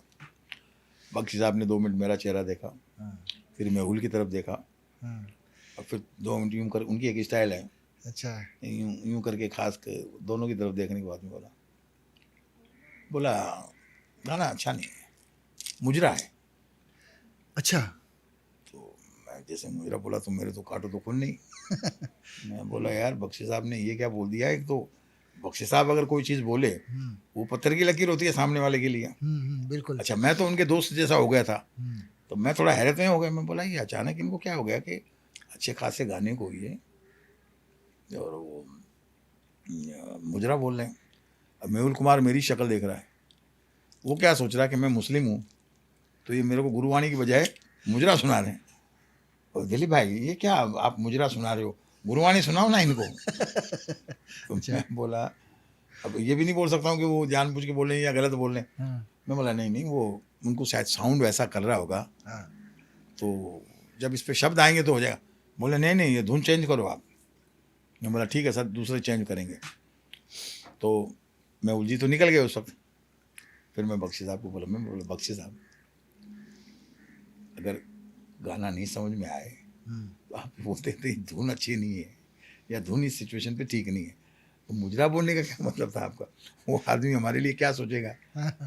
बोले तुम हो गए बेवकूफ़, और वो भी बेवकूफ़ है। मैं बोला क्यों? बोला आज तक पंजाबियों में, ख़ास करके गुरुद्वारा में, जैसे मुसलमान मज़हब है ना कि तुम मस्जिद में जाके दरगाह पे जाके गाने बजाने नहीं कर सकते, तुमको दरगाह पे के बजाय दूसरा सेट लगाना पड़ता है दरगाह का, तब जाके तुम वहाँ शूट करते हो। तो वो मतलब वो तो चल जाता है क्योंकि वहाँ पे गाने होते हैं दरगाहों पे। मगर इनका तो इतना कट्टर है कि अंदर आप वो कैमरा नहीं ले जा सकते गुरुद्वारे में, वहाँ ये गाना पिक्चराइज करना चाहता है। अब इसको तो मालूम नहीं, मुस्लिम आदमी, इसको ये मालूम नहीं कि ये धर्म कितना कट्टर धर्म है। एक साफ सुथरा धर्म के साथ साथ कट्टर भी है ये अपने धर्म के प्रति, जो समर्पण है इन लोगों का, अलग समर्पण है। हर एक मजहब का अपना वो होता है। अब बोले ये करोगे, गाना कल को कर दिया, उल्टा सीधा शब्द लिखे गए, अकाली दल को यहाँ बादल बादल ग्रुप को पता चलेगा, आके यहाँ ठोकरे आएंगे, तुमको भी मेरे को भी। बोला ऐसी बात है? बोला हाँ, इसलिए मैंने मना कर दिया, तू भी मना कर दे, सिचुएशन चेंज करवा इससे। तो मैं बोला ठीक है। दूसरे दिन मेहुल जी आए मेरे पास, बोला मेहुल जी एक काम करते हैं, हम गाना बनाते हैं, एक फ़कीर गा के निकल रहा है और वो गाना बाहर गा रहा है गुरुद्वारे के, और अमिताभ पे वो है, आप दिखा दीजिए। नहीं नहीं नहीं दिलीप भाई ऐसा नहीं चलेगा, मेरा सीन है यार, टर्निंग पॉइंट है पिक्चर का। मैं बोला फिर टर्निंग पॉइंट आ गया। मैं बोला ये अच्छा है इनकी फिल्मों में। तो मैं बोला तो करना क्या? बोला नहीं, गाना रागी गाएंगे, मैं रागियों को पिक्चराइज करूँगा। अब मैं उनको ये भी नहीं बोल सकता हूँ कि आपको पिक्चराइजेशन की परमिशन कौन देगा, क्योंकि डायरेक्टर हिट फिल्में दे चुके अपने आप में। बिल्कुल। अमित जी के साथ कई फिल्में की हुई उनकी। मैं बोला ठीक है। तो मेरे इतना तो हो गया कि बख्शी साहब नहीं लिखेंगे। अब मैंने बोला एक काम करते हैं, मैं अभी नहीं धुन बनाऊंगा। तो बोले तो फिर? मैं बोला अपन गुरुद्वारे चलते हैं। तो पहला तो मैंने सात बंगला के गुरुद्वारे में गया। अच्छा। जैसे हमको वक्त मिलता था, 5 मिनट उनका जो गुरुद्वारे का समय होता है, हम पहुँचे, वहाँ सुना। फिर एक 4 बंगला में गुरुद्वारा है, वहाँ कुछ सुना। फिर 1-2 जगह और है, वहाँ सुना। ऐसे करके हमको 2 महीने हो गए। फिर मेहुल जी पूछे कुछ सूझा? बोला नहीं यार समझ में नहीं आ रहा। मैंने बोला कहाँ से शुरू करूँ?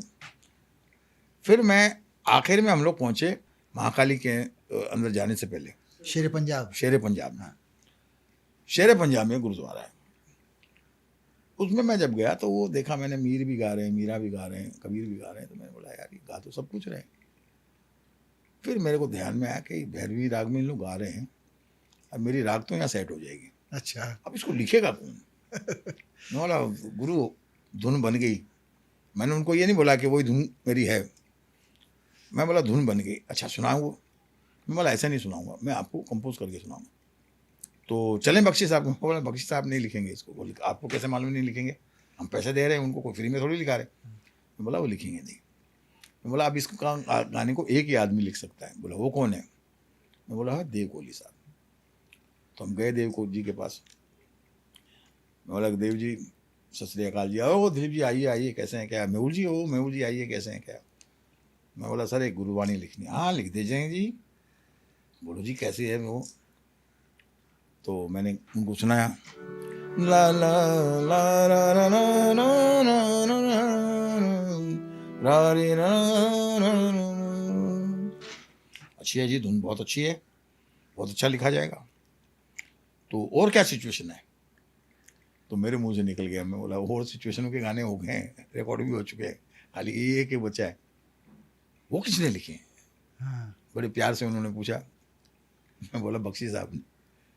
बख्शी ने लिखे हैं, वो बख्शी जी ने लिखे हैं, और तुम मेरे से एक गाना लिखाने आए हो, वो क्यों नहीं लिख रहे गुरबाणी?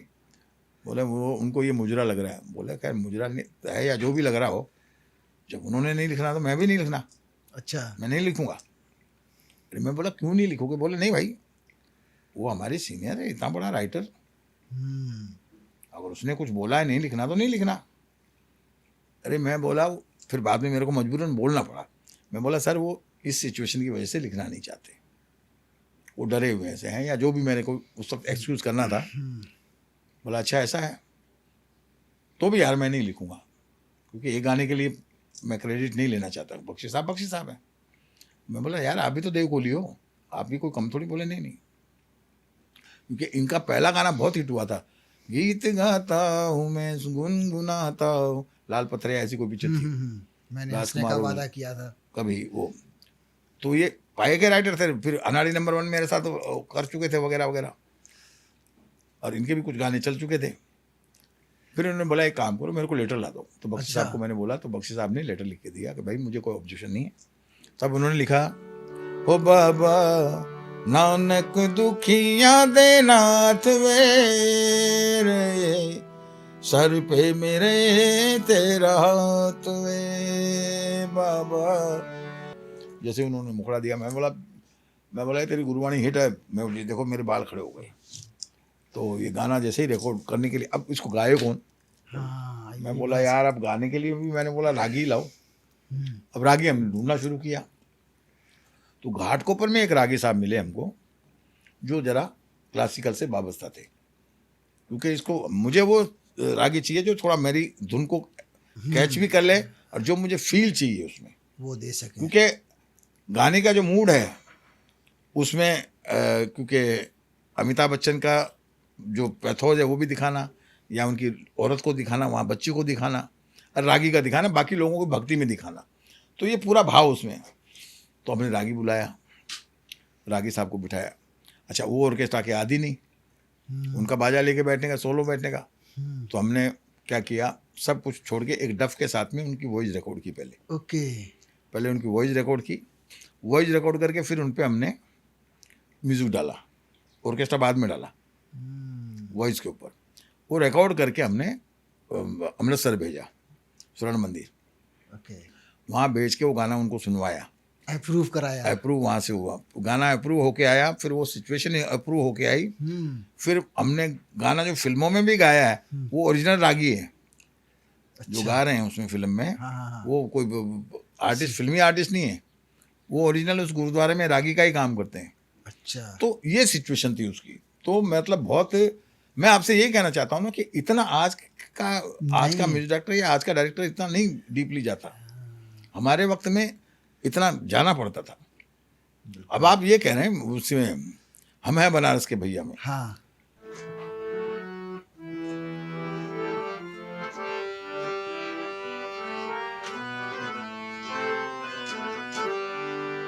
हम हैं बनारस के भैया, बड़े भैया, जिसको भी चाहे नचा दें, हर चढ़ के ना उतरेगी भैया, ओ बड़े भैया, हम ऐसी मदिरा पिला दें, सुन बाबू मुझे हम तेरे दीवाने। ये गाना रिकॉर्ड हो गया। अमित जी शूटिंग कर रहे हैं मड आइलैंड में। अच्छा, तो अमित जी ने गाना मंगाया। जैसे मैंने डब किया अमित की वॉइस में और सुदेश भोसले की वॉइस में, तो गाना अमित जी ने सुना वहाँ नागरा पे या कैसेट पे, जैसे भी सुनते उन्होंने ऑब्जेक्शन लिया। अच्छा, बोले यार मेहुल एक काम करे, मदिरा हटा तू। तो बोले कैसा करें? तो बोले दिलीप कहाँ है अभी? बोले दिलीप जी कहाँ है? बोले वो तो रिकॉर्डिंग में होंगे अभी। तो मुझे सहारा में फ़ोन आया, बोले दिलीप जी क्या करो? मैं बोला अभी मेरी डबिंग है। बोले एक काम कीजिए, डबिंग ख़त्म करके आप मड आइलैंड आ जाइए, नायर बंगलो में हम शूट कर रहे हैं। अमित जी ने बुलाया आपको। तो मैं डर गया, मैं बोला यार अमित जी ने बुलाया, क्यों बुला लिया, फिर क्या पंगा हो गया गाने में? अच्छा, बोला गाने में कुछ गड़बड़ लगती है मेरे को। मैं पहुंचा, बड़े प्यार से मिले, बैठे, हाँ कैसे हैं दिलीप जी? बहुत अच्छा गाना, बहुत अच्छा है दिलीप जी। मैंने एक शब्द पे आपत्ति है, क्योंकि अभी तक हम लोगों ने पिक्चराइज नहीं किया है और वो हो सकता है। बोले क्या लगे? बोले हम ऐसी मदिरा पिला दें। मैं बोला सर आजकल तो मदिरा को इतना बड़ी बात नहीं। बोले नहीं भैया, अभी मेरी बोले छोटे मियाँ बड़े मियाँ अभी भी गई है, उसमें एक गाना है फैनी करके, रगड़ के फैनी मुंह में डाले, ऐसे चुटकी 90 ताल, वो फैनी या ऐसा कुछ नाम उसमें आया है, रगड़ के मुंह में डाल। बोले वो हमको डब करना पड़ा, बाद में हमको चालू फिल्म में से वो गाना हटा के फिर उसको रीडब करके फिर भेजना पड़ा। तो बेहतर है अभी अपन लोगों ने पिक्चराइज नहीं किया है, तो आप इतनी सब वर्ड चेंज करें। तो फिर उसकी जगह हम ऐसी मस्ती पिला दें। अच्छा, तो ये सब इतनी बारीकियों से काम होता था हमारे वक्त में।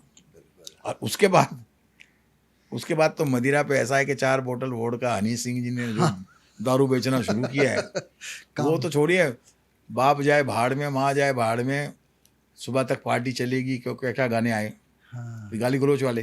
बिल्कुल। तो है, वक्त की बात है, क्योंकि मेरे साथ एक हादसा हो गया था अफलातून का। अच्छा, तो उस पर हम लोगों पे सब पे केस हो गए थे। तो क्या थी वो कहानी? वो कहानी ये थी कि रेमो फर्नांडिस जो है, जो सिंगर हमारे, वो गोवा में रहते हैं। तो उनकी स्टाइल ये है कि उनको जब गवाना होता था तो गाना गा के भेजना पड़ता था। ओके। और वो फिर हफ्ते 10 दिन में वो गाना याद करके फिर आते थे डबिंग के लिए। तो मैंने गाना गा दिया और उसमें रैप के हिसाब से मैंने अपनी तरफ से कुछ ना कुछ बातें गा रखी थी उसमें। हाँ, तो वो हमने जब फाइनल गाना जब रेमो ने गाया और जो कुछ मेरे अंश थे बीच में डाले हुए, हाँ, हाँ, अफलातून मैं हूँ अफलातून, अरे मक्की चूरे अफलातून, ओ गोरी हो या काली हो कोई भी चलेगी, पर वो पैसे वाली हो कोई, तेरे मक्की चूरे, ये गया तो लोगों ने उस पर केस कर दिया कि दिलीप सिंह ने गाली दी है। साहब पहला केस हुआ हम लोगों का बॉम्बे से या नागपुर से, अच्छा, बख्शी साहब पे, मेरे पे, प्रोड्यूसर पे, रेमो पे, सब पे, तो सब परेशान। हम, मेरे को तो मालूम था कि ये होने वाला है और मैंने गुड्डू को बोला था, बोला गुड्डू इसको चेंज कर देते हैं। बोले कुछ नहीं, मैं चूड़ियाँ दिखा दूंगा, तेरी माँ की चूड़ियाँ, तो बोले। अब उसने पिक्चराइज भी ऐसा किया तो अब पीठ करके बैठ खड़ा हुआ है, पुलिस वाला उसके पीछे से मारता है डंडा, तेरी माँ की चूड़ियाँ, तो वो गाली लगती है, एस्टेब्लिश हो गई, हाँ, जबकि गाली नहीं है वो, आधा ही वर्ड था। अब हम पे वहाँ से केस हुआ। अभी बख्शी साहब अपनी किताब में ढूंढ रहे कि मैंने ये कहाँ लिख दिया। समीर को फ़ोन किया, वो यार समीर, मैं गाना देख रहा हूँ, मैंने कहीं माँ की गाली नहीं दी है, ये रिकॉर्ड कैसे हो गया साला, हाँ, डबिंग कौन करता है? बोला वो तो दिलीप सेन करता है। बोले फ़ोन दे उसको। हाँ, मेरे को फ़ोन दिया, अच्छा, वो यार दिलीप, वो तू गाली दे दी उस गाने में। मैं बोला कोई गाली नहीं दी मैंने उनको एक्सक्यूज में बोला यार वो रिवर्स करते हैं ना हाँ, हाँ, फिल्मों में, जब आप वॉइस डबिंग करते हैं हाँ, तो करके बोलता वो डबिंग। बोला यार वो कहीं रिवर्स करने के अंदर वो कोई साउंड रह गया होगा हाँ, गलती से, मगर इतना बेवकूफ़ थोड़ी हूँ। रेमो बोलता sir I can't Singh this language यार।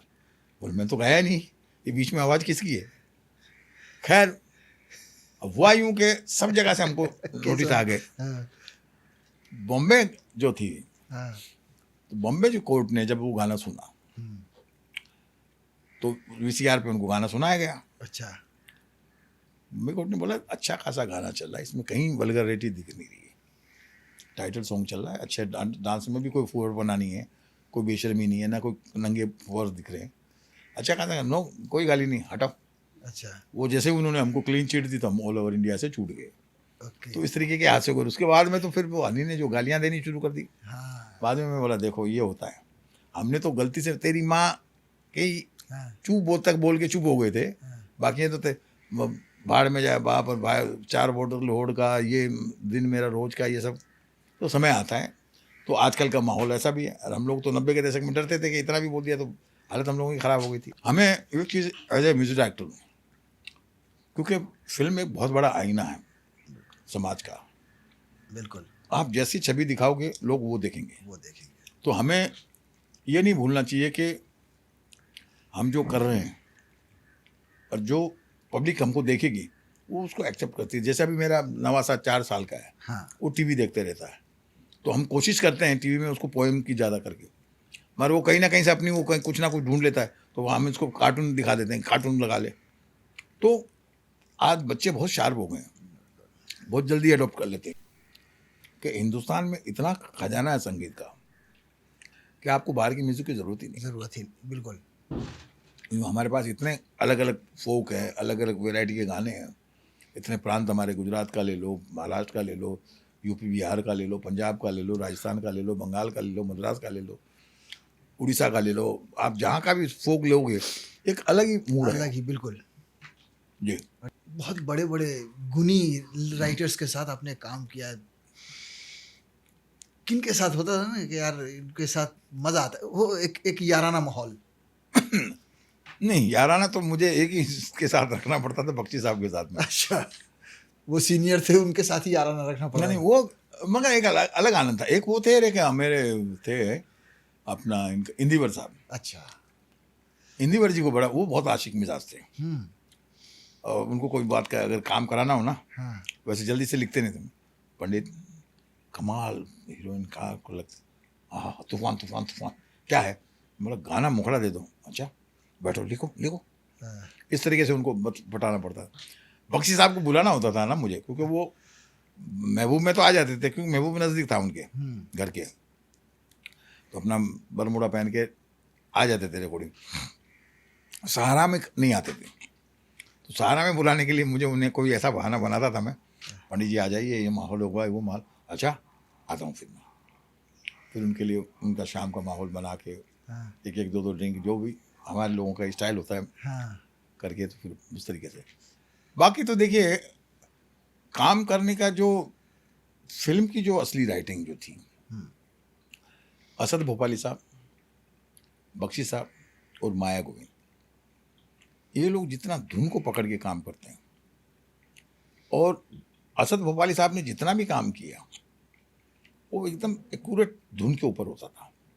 बख्शी साहब का तो ऐसे कि सिचुएशन आप देखिए, तुम्हारी एक ट्रक ड्राइवर क्या गाएगा, तुम्हारी जुल्फ है या सड़क का मोड़ है ये, तुम्हारी आंख है या नशे का तोड़ है, मतलब वो एक ट्रक ड्राइवर की लैंग्वेज, वो बख्शी साहब में बात थी। अरे माया गोविंद में ये बात थी, जैसे मैंने आपको गाना सुना, हंसना है कभी रोना है, वो ऐसी सिचुएशन को पकड़ती थी।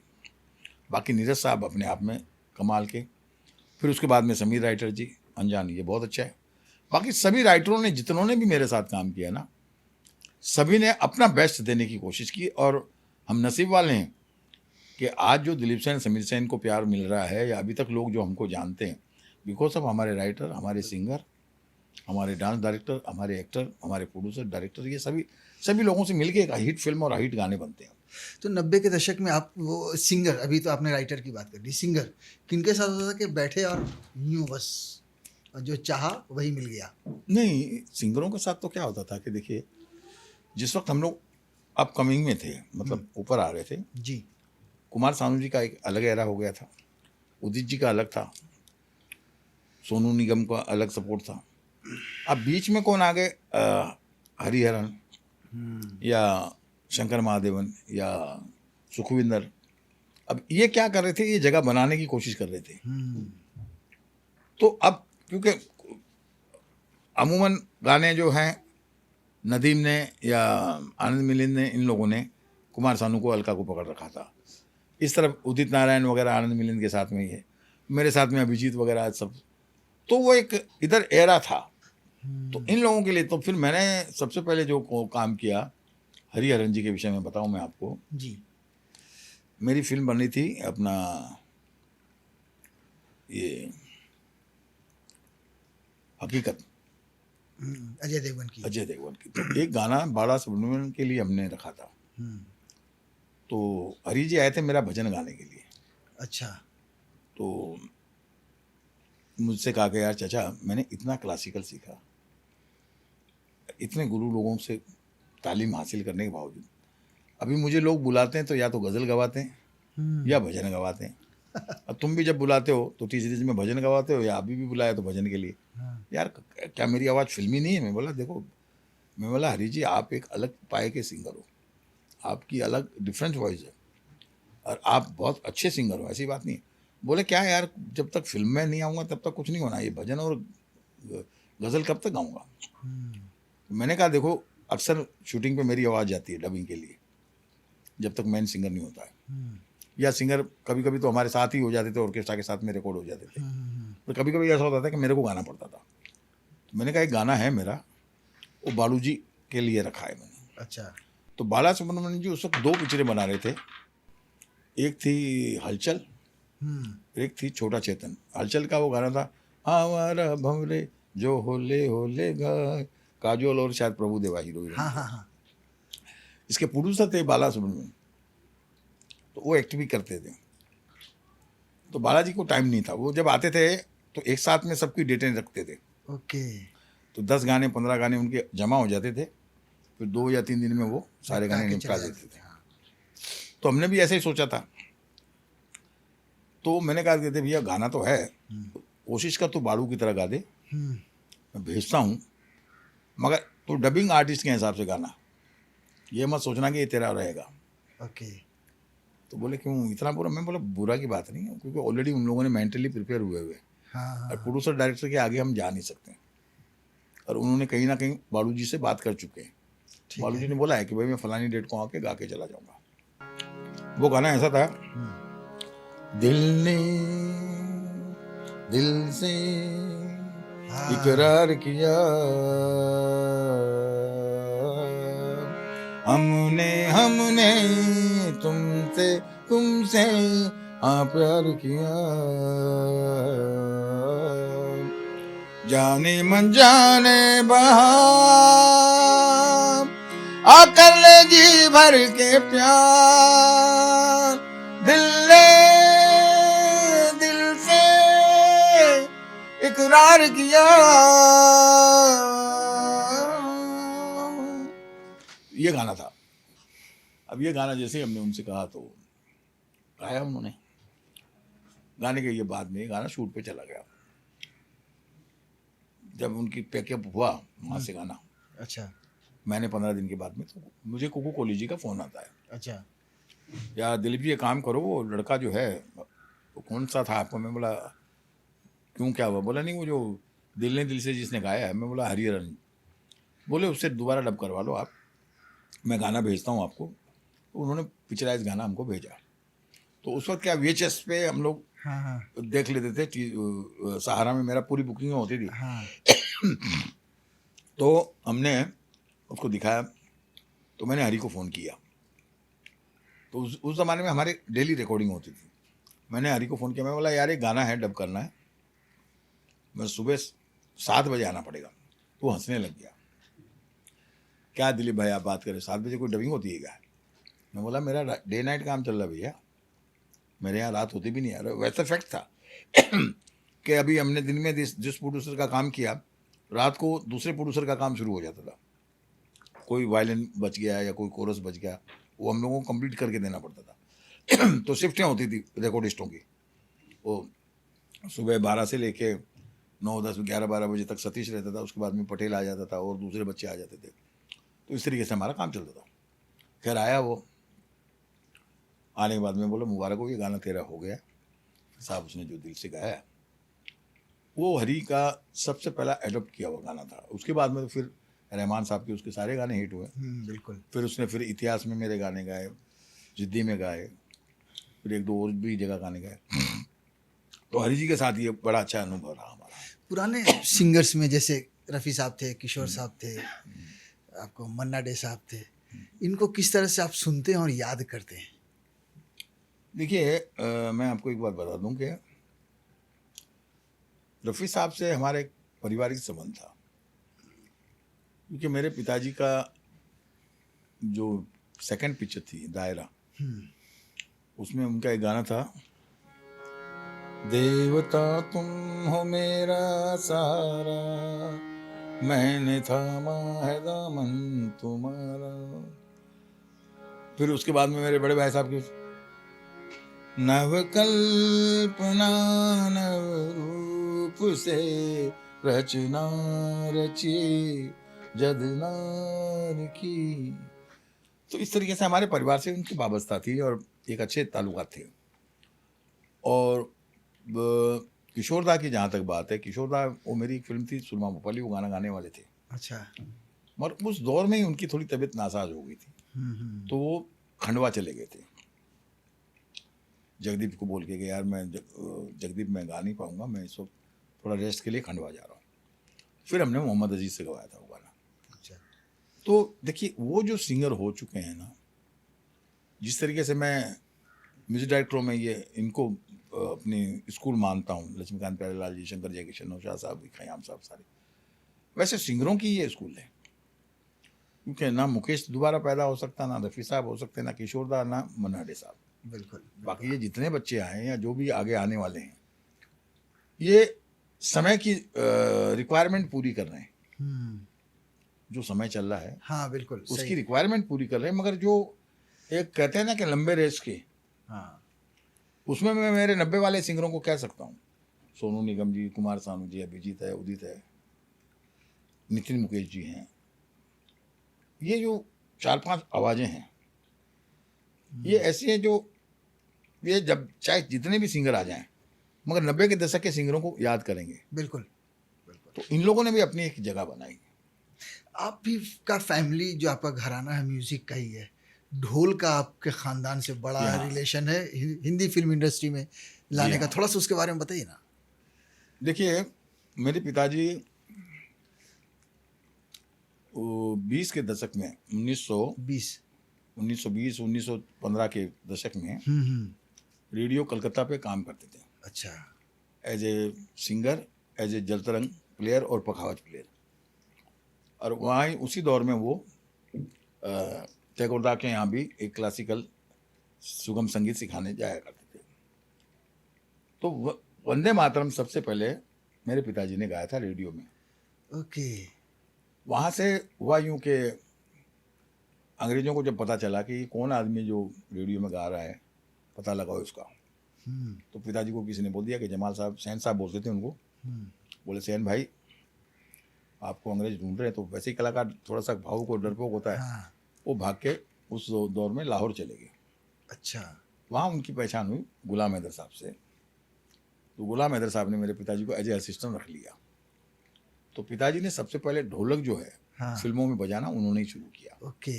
गुलाम हैदर साहब के साथ। और 1930 के या 35 के बीच के दशक में पिताजी को गुलाम हैदर साहब बॉम्बे लेके आए।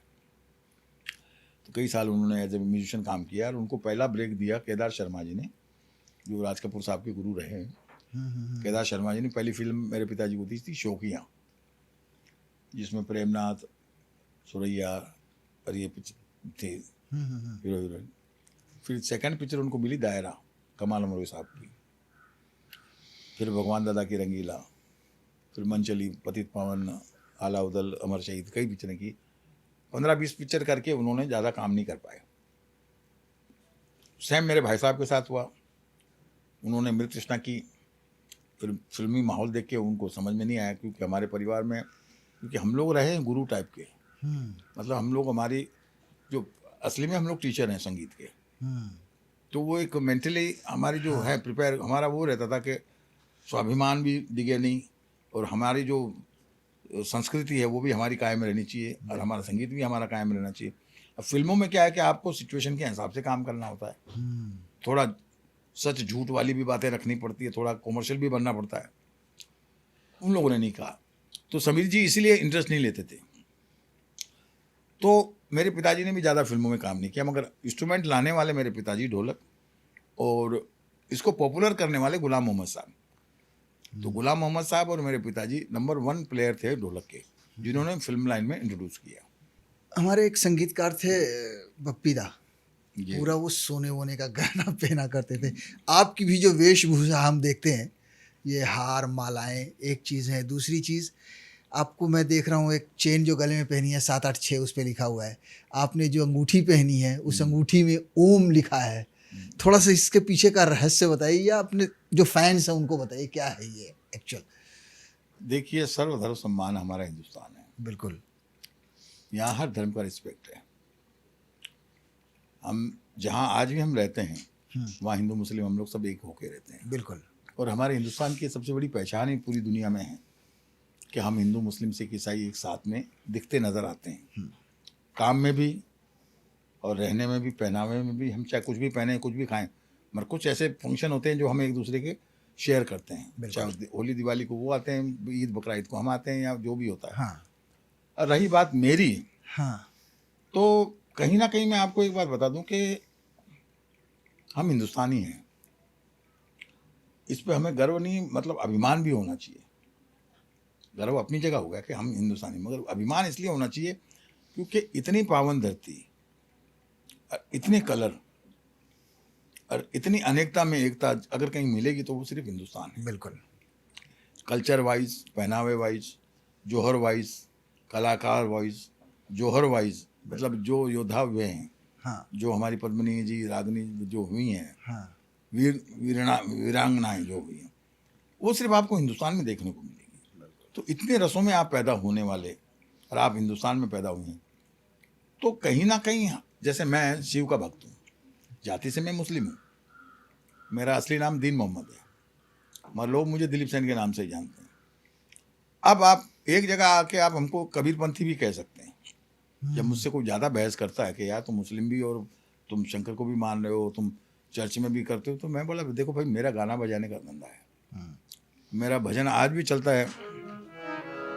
शिव मेरा मंदिर, शिव मेरी पूजा, शिव से बड़ा नहीं कोई दूजा, बोल सत्यम शिवम, बोल तू सुंदरम, मन मेरे शिव की महिमा के गुण गाए जा।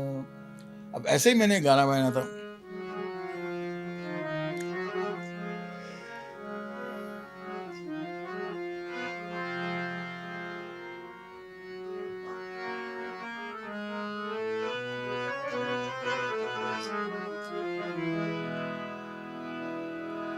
मेरे गीत तुम्हारे नाम, गीतों में प्यार का पैगाम, हिंदू मुस्लिम सिख ईसाई सबको यारा मेरा प्रणाम। गीत संगीत मेरा कर्म है, गाऊं तराने हिंद के यार। अब देखिए सृष्टि की रचना कैसे हुई। हम ये मानते हैं ना कि भाई दुनिया जब बनी, मजहब बनने से पहले क्या था, मजहब तो बाद में बना ना, क्योंकि आदमी जैसे जैसे दुनिया में आके कोई चीज़ पढ़ता गया, सीखता गया, देखता गया, हाँ। वो अपने आप को कन्वर्ट करता गया वैसे। मगर सृष्टि की रचना तो हुई है, तो किससे हुई होगी। मैं एक छोटा सा उदाहरण देना चाहता हूँ आपको। आप ओम लिखिए, तो ओम ये ओम हो गया, ऊपर चंद्र बिंदु वाला। अब इसको एज इट इज आप लेटा दीजिए और ये चंद्र बिंदु बीच में डाल दीजिए तो अल्लाह हो जाएगा। समझे ना आप मेरी बात? समझ, हाँ। वो निराकार है, ओम भी निराकार है, अल्लाह भी निराकार है। जब ये दुनिया बनी थी, आदम से पहले क्या था, जिसकी हुई थी रचना, कहते हैं वो नाद था।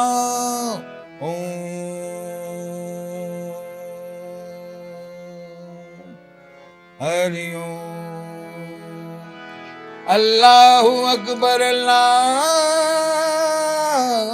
अकबर। जब ये दुनिया बनी थी, आदम से पहले क्या था, जिसकी हुई थी रचना, कहते हैं वो नाद था। नाद से स्वर बना, स्वर से सरगम, सरगम से गीत बना। कह गए पंडित आलिम, हो कोई भी भाषा भाषी, चाहे हो किसी देश का वासी, हिंद वतन है हिंद का हूँ मैं, गाऊं तराने हिंद के यार, मेरे गीत तुम्हारे। तो ना तो आप मुझे मुसलमान कह सकते हो, ना ही मुझे हिंदू कह सकते हो। ये कह सकते हो कि अनेकता में एकता को लेके चलने वाला दिलीप सेन संगीतकार। बहुत बहुत शुक्रिया सर, आपने Thank you, इतना sir. वक्त दिया, इतना समय दिया। बहुत हमसे बहुत बात धन्यवाद करने। सर। Thank you. नमस्कार, जय महाकाल। श्रेष्ठ भारत पर खबरों से जुड़े रहने के लिए चैनल को सब्सक्राइब और लाइक करें, बेल आइकन दबाएं और देखते रहें श्रेष्ठ भारत।